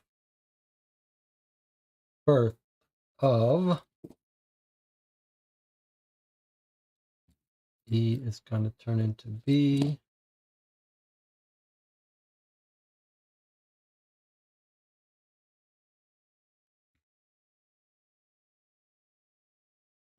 G turns into either a D or an E, probably an E. U turns into T. This letter here, these letters are synchronized, I think. So whatever the fourth letter is what it is, I believe.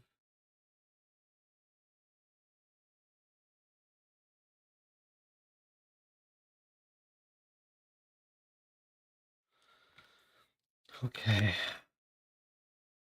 Looks like we've got a new daughter, Beth. Is it a new daughter or is this the daughter's name? Beth. V goes into K.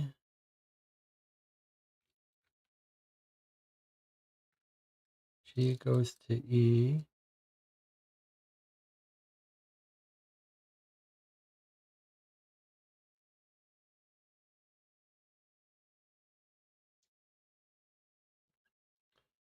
D goes to L.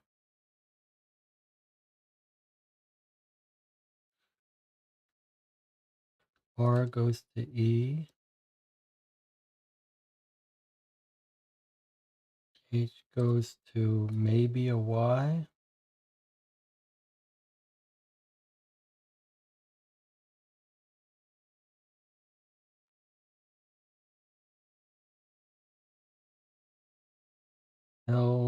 baby to a D. Beth Kelly.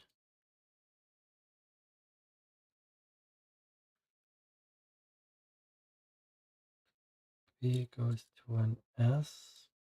Maybe.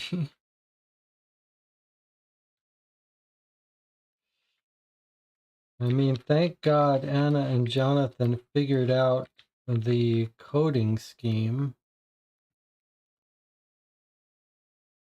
F goes to a C. Otherwise, I would really be angry.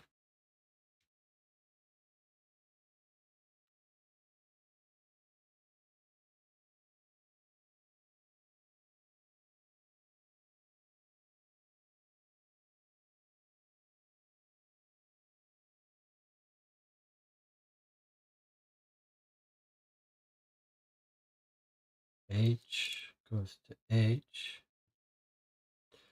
Okay, Beth Kelly Dashik. Okay, well, we know her. She renamed to Dashik, remember? Where were we? Where is the document that gave us all that?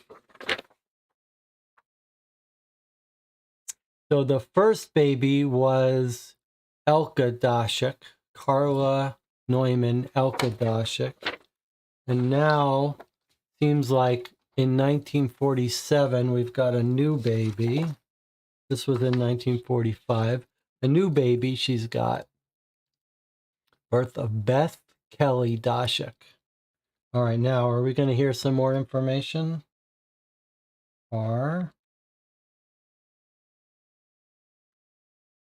turns into an E. 7 must stay a 7. So Dashik. 7. Is this telling us how much she weighs? 7. Let's see. That was E. Do you think we continue here with 7 or we just skip that? I think we must still use up that. Then D in here. I'm not sure. Either D in here, which would give us an L. 7 pounds.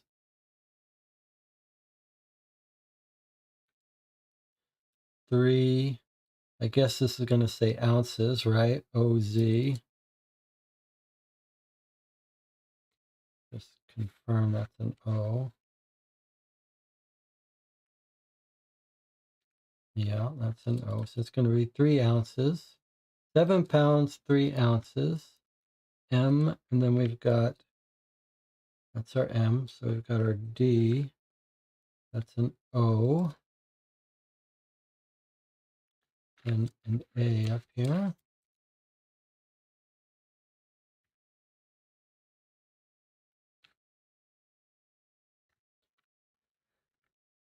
Which is T. Mother, I guess this is going to say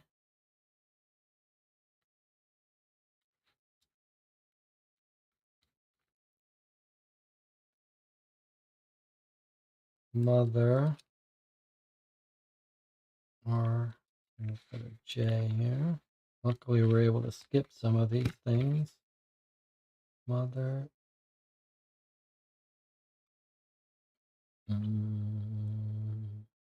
J. Z. So normally I've set this whole camera up so that I can be looking at the screen while I do things, but it's too hard to see this. So you've just got me staring down, speaking down this whole time, which is a pain for everyone, I know. Mother, and this is going to be another worthless message. She's just saying 7 pounds. She's going to say mother and baby are well.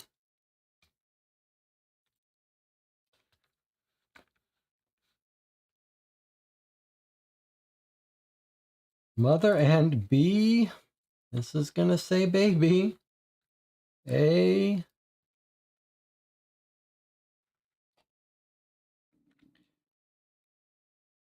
Okay, and well, it should be R.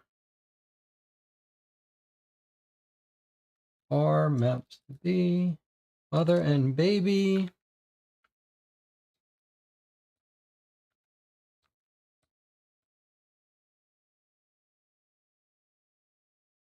the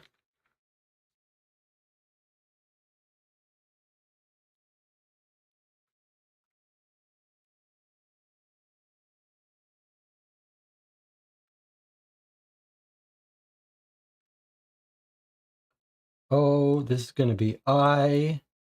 This is going to be doing, surely. Yep. Then we've got an O up here. W. There's going to be an E when we do the M, surely. Yep. Doing well. Next letter is an L.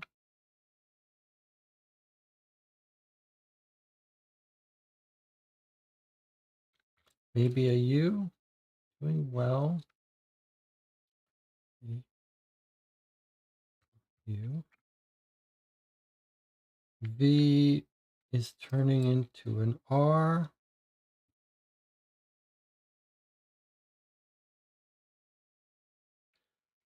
Okay.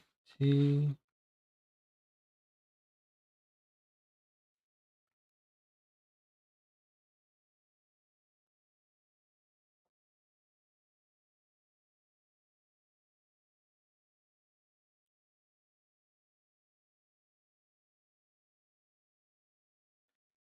T turns into a U. Ursula. I don't understand why this is saying Ursula.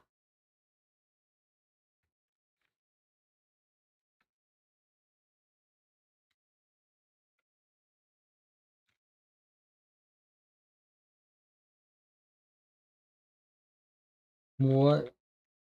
This is definitely T mapping to a B, but it could map to an A. Okay. Pleased to announce birth of Beth Kelly Dashek, 7 pounds, 3 ounces.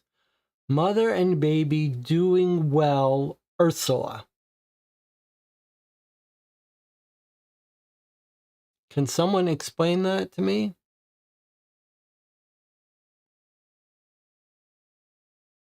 What? It's clearly Dashek. It's clearly Lizzie's baby, because they're the people whose name is Dashek. Ursula is in the British section of Germany. What is this supposed to mean? It's a message from Ursula? I see, it's Ursula. I see. Let's look up here. H. Well, what is that name? I was going to think maybe that's the name that Ursula is under. Holsizer, is that what that is? But that's not really what this says. That doesn't say Holsizer, does it? I guess it does. Holsizer. Okay. So it's Ursula's fake name, Holsizer. She's the one writing this letter.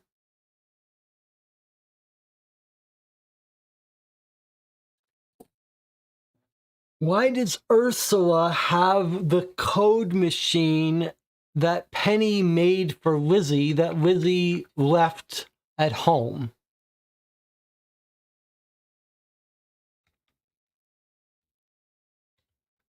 They all have this same code machine? Is that what it is? Penny sent one to Lizzie. Lizzie left it at home, but Baker Street gave them all their own copy of this machine.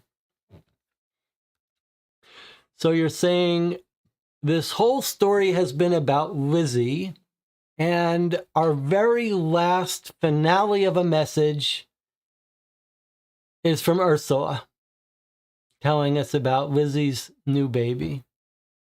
Okay. All right. I'm not sure what to do about this problem. Why don't we John says, can we take a moment to try to understand what funnel in the other message meant? Okay. So this was a message from a couple boxes back. Shall we try to... No, I'd have to reset the machine. Well, we know it can't be... Well, I could have done it wrong. But surely the UNNEL is right. So it has to be either funnel or tunnel. Have arrived, condition...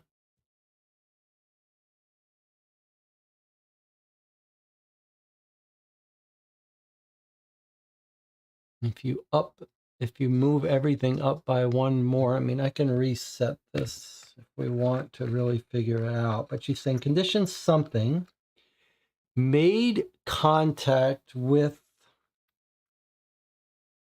Could it be saying... It can't be saying runner because runnel... Unless I've misdone some letters.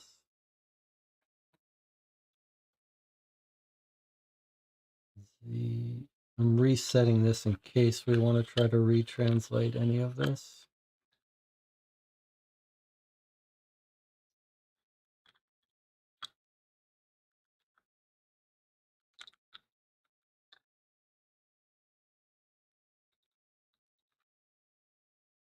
So, as I understand it, there are two things that a couple things we sort of didn't end up figuring out. One is the grill postcard, which seemed like it was referencing these cogs. CFNJ, I guess that's right. Was there someone named Gunnel? I don't think so.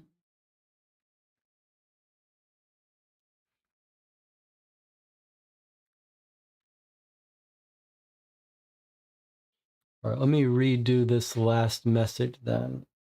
S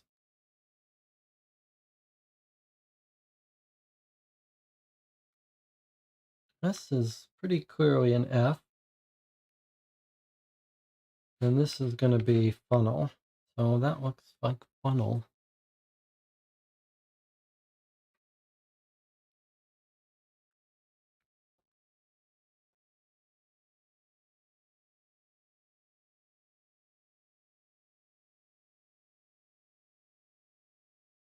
It can only be funnel or gunnel. So it has to be, unless the PV is wrong. All right, let's try that. P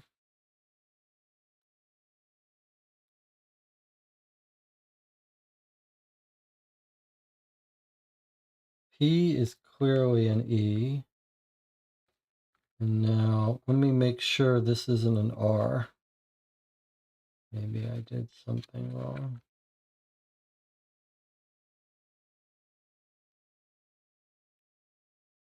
Putting a V in here.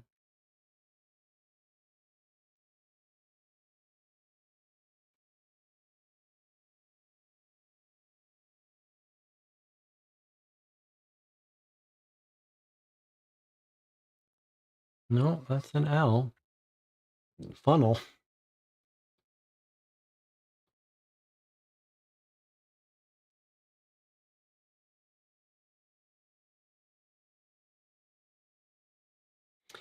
Nicola says, I made a spreadsheet to decode the messages. I confirm that this one comes out as have arrived, made contact with the funnel.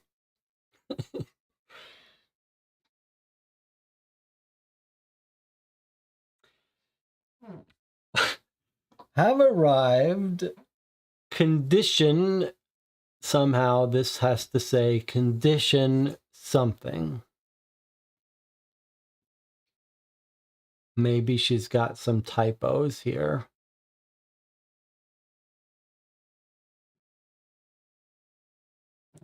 We could try this part again. Y.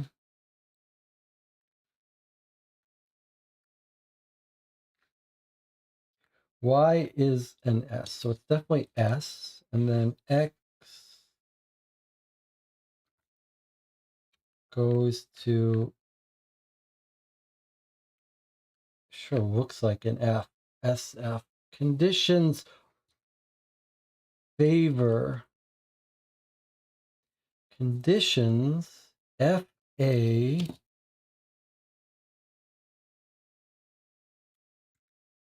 U turns to an A. FA, and what about J?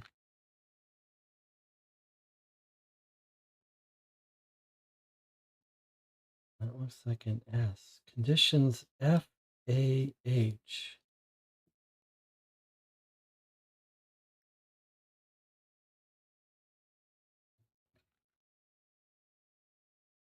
This is all pointless because it doesn't give us anything else. G is clearly an R. And then you got made contact. Conditions, okay, this is an I. This has got to be an I. Conditions fair. Have arrived, conditions fair. Made contact with funnel. Jonathan says funnel must be code name for a real name. Must be. All right, well, we're done with this game. There's the grill puzzle that we don't understand, but it's 5 letters we don't understand. Maybe we can post as a comment. There are no online hints for this game. The way you're told, first of all, 2 things are true. First of all, you're told if you need help, go join their Facebook group. The Facebook group is, you need to be approved before you're able to join. I think they do approve you, but since I didn't apply to join before tonight, I put in a request now at our last break, but they still haven't approved. But presumably in the Facebook group, you could ask for help. The website also says that in the last box, you get an explanation for all the codes used, but we don't seem to have gotten it here. In fact, we know we haven't gotten it because we're told exactly what comes in here. 2 letters, 1 board, and 3 documents, which we have gone and checked all of. Okay. What I think we should do now is take a break, stretch, clear our minds. We can certainly talk about this last box experience and then figure out whether we want to talk about the totality of the experience, or do we really want to meet again tomorrow just to talk about it? It has been 4.5 hours, though. I don't know. Can you guys let me know? Do you have a strong opinion? I guess I could go either way. I could reset and try to not be so frustrated and talk about the good parts and the bad parts. What do you guys think? Do you want to talk about the whole experience now, or do you want to take a night to sleep on it? I fear if we take a night to sleep on it that people won't show up tomorrow, but maybe the opposite is true. Maybe everyone is ready to go to sleep. Jonathan says I'm neutral. All right, but we are going to take an 8-minute break. We are going to come back. We are going to talk about this box. And then if everyone is up for it, we can talk about the full game. But there's a lot to talk about. You can make the case either way. Let's take our 8-minute break, come back, and at least talk about this box experience.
All right, we're back.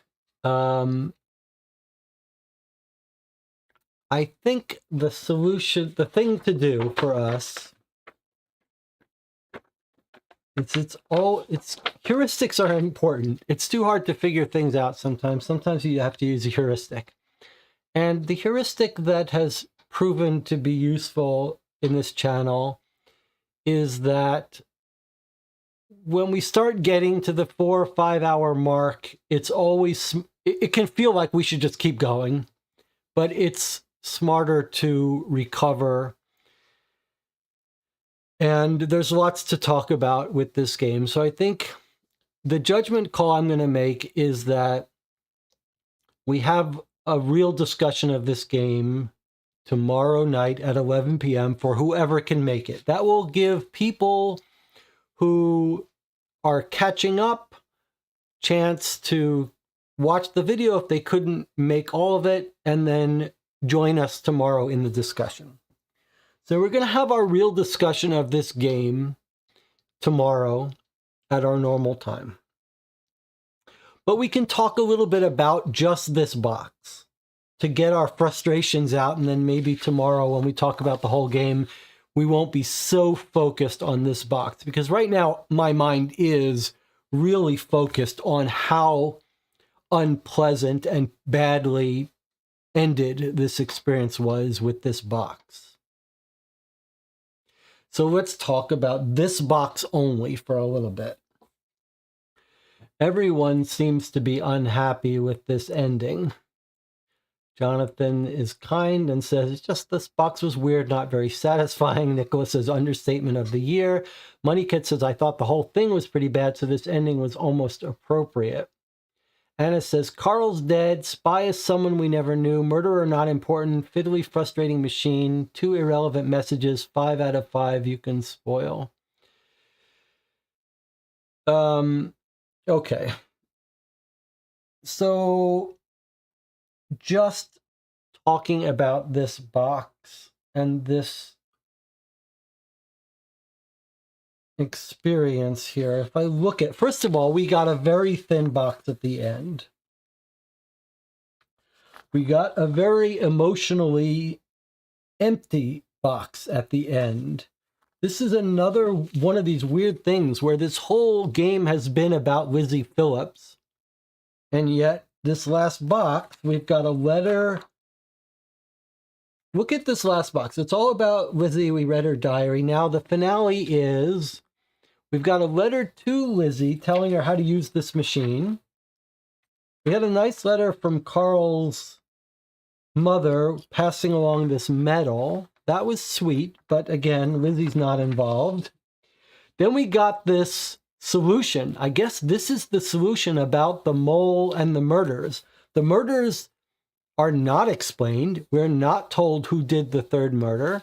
And the mole is someone we never met, never knew. That's bizarre. Totally bizarre. And then we get this little follow-up about their new names, of no emotional valence at all, of no usefulness to us at all. And then we got this encrypted message, and we had one left over. And the 2 messages say, have arrived, condition fair, have made contact with Funnel. Funnel, what does that mean? Not important. She's arrived. We already knew she arrived. We got a postcard in letter 1 saying she's arrived. And then this, the finale message that this all came down to, our last moments with the game, using this unpleasant device to methodically do this whole thing, is pleased to announce the birth of Beth Kelly Dashik.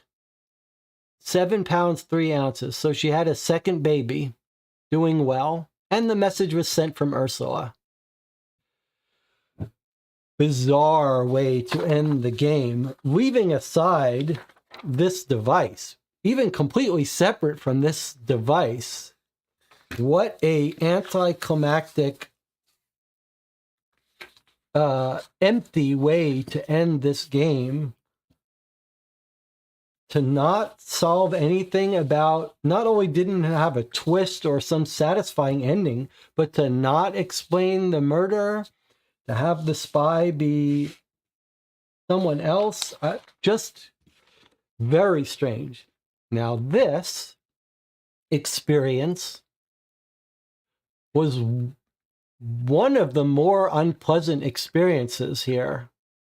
The fact that it was so unclear how to arrange the cogs, the fact that the instructions for using this seemed like they were supposed to be clear. Like, it would be a completely different thing if we had recovered this device from a spy and we had to figure out how it worked. That would be one thing. That would be, but it's fiddly enough. But the idea that Penny has sent this to Lizzie and said, here's the full instructions that you should need to use it. Code window 1-5, decode window 5-1. And then the fact that this physically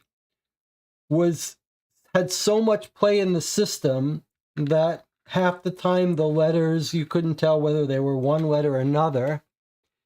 And that this is the finale that took us like 6 boxes to get all the parts put together, and then to have the messages be the most useless thing. It's bizarre, like shockingly strange choices. John says, the resolution to the mole and the murders was probably the weirdest ending to any mystery we've played on the channel. Jonathan says, like everyone said throughout, we really could never make any deductions about the murders of the mole. Carl's mother's dying wish was give this medal to my granddaughter, and they put it in the archive, so she never got it.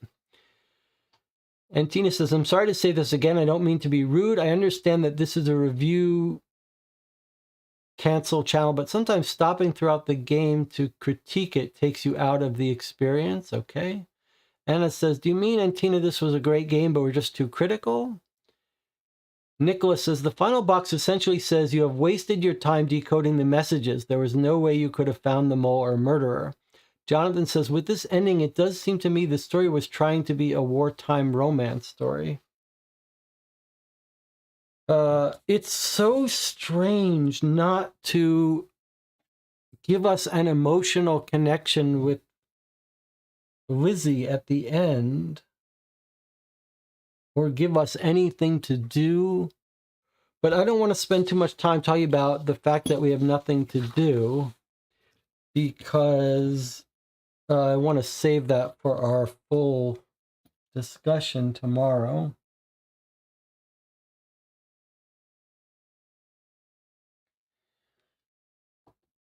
It's just unfortunate that it ended this way. I think yesterday's session with the diary was narratively very enjoyable, and it's just a shame that it had to end this way. And I don't understand. It's a shame that this device was so ridiculous. Part of it, you know, is sort of, maybe it's out of your control, or part of it is forgivable, but the instructions being so vague and confusing, and the decoding so unpleasant, I just don't understand the philosophy here.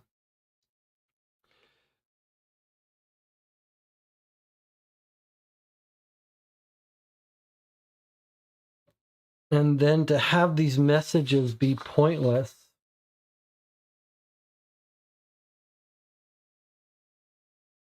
I just don't understand it, but okay. Pink Drink says, it reminded me of the duel, but unlike that one, it seems to have missed the mark. Instead of feeling for the characters, I was left not caring. You know, it didn't really draw us in. I mean, at points, I was very interested in Lizzie. It's just the way it ended is so anticlimactic here. It failed. The ending failed on two aspects. One was mechanically, it was so frustrating, this last act. And then narratively and content-wide, it was so disappointing. And it does not feel like things got wrapped up well for us in a satisfying way. All right, well, we're going to stop here. I know this is a short discussion of these boxes, but I've gotten it a little bit out of my system, how unpleasant this last box was and unsatisfying. Tomorrow, we'll try to rewind a little and remember some of the high points of the game, some of the parts that were done well, because there were aspects of this game that were done well. And maybe we'll try to give some advice and talk about how we would have done things differently, better, who we thought this might be for, who might enjoy this game. And maybe some of it has to do with setting expectations. All right, I'll see as many of you as can make it. I do hope if you've joined me for this playthrough or sat in the background, that you'll join me tomorrow for the discussion, and maybe we can figure out how we feel about this game. I'll see you tomorrow.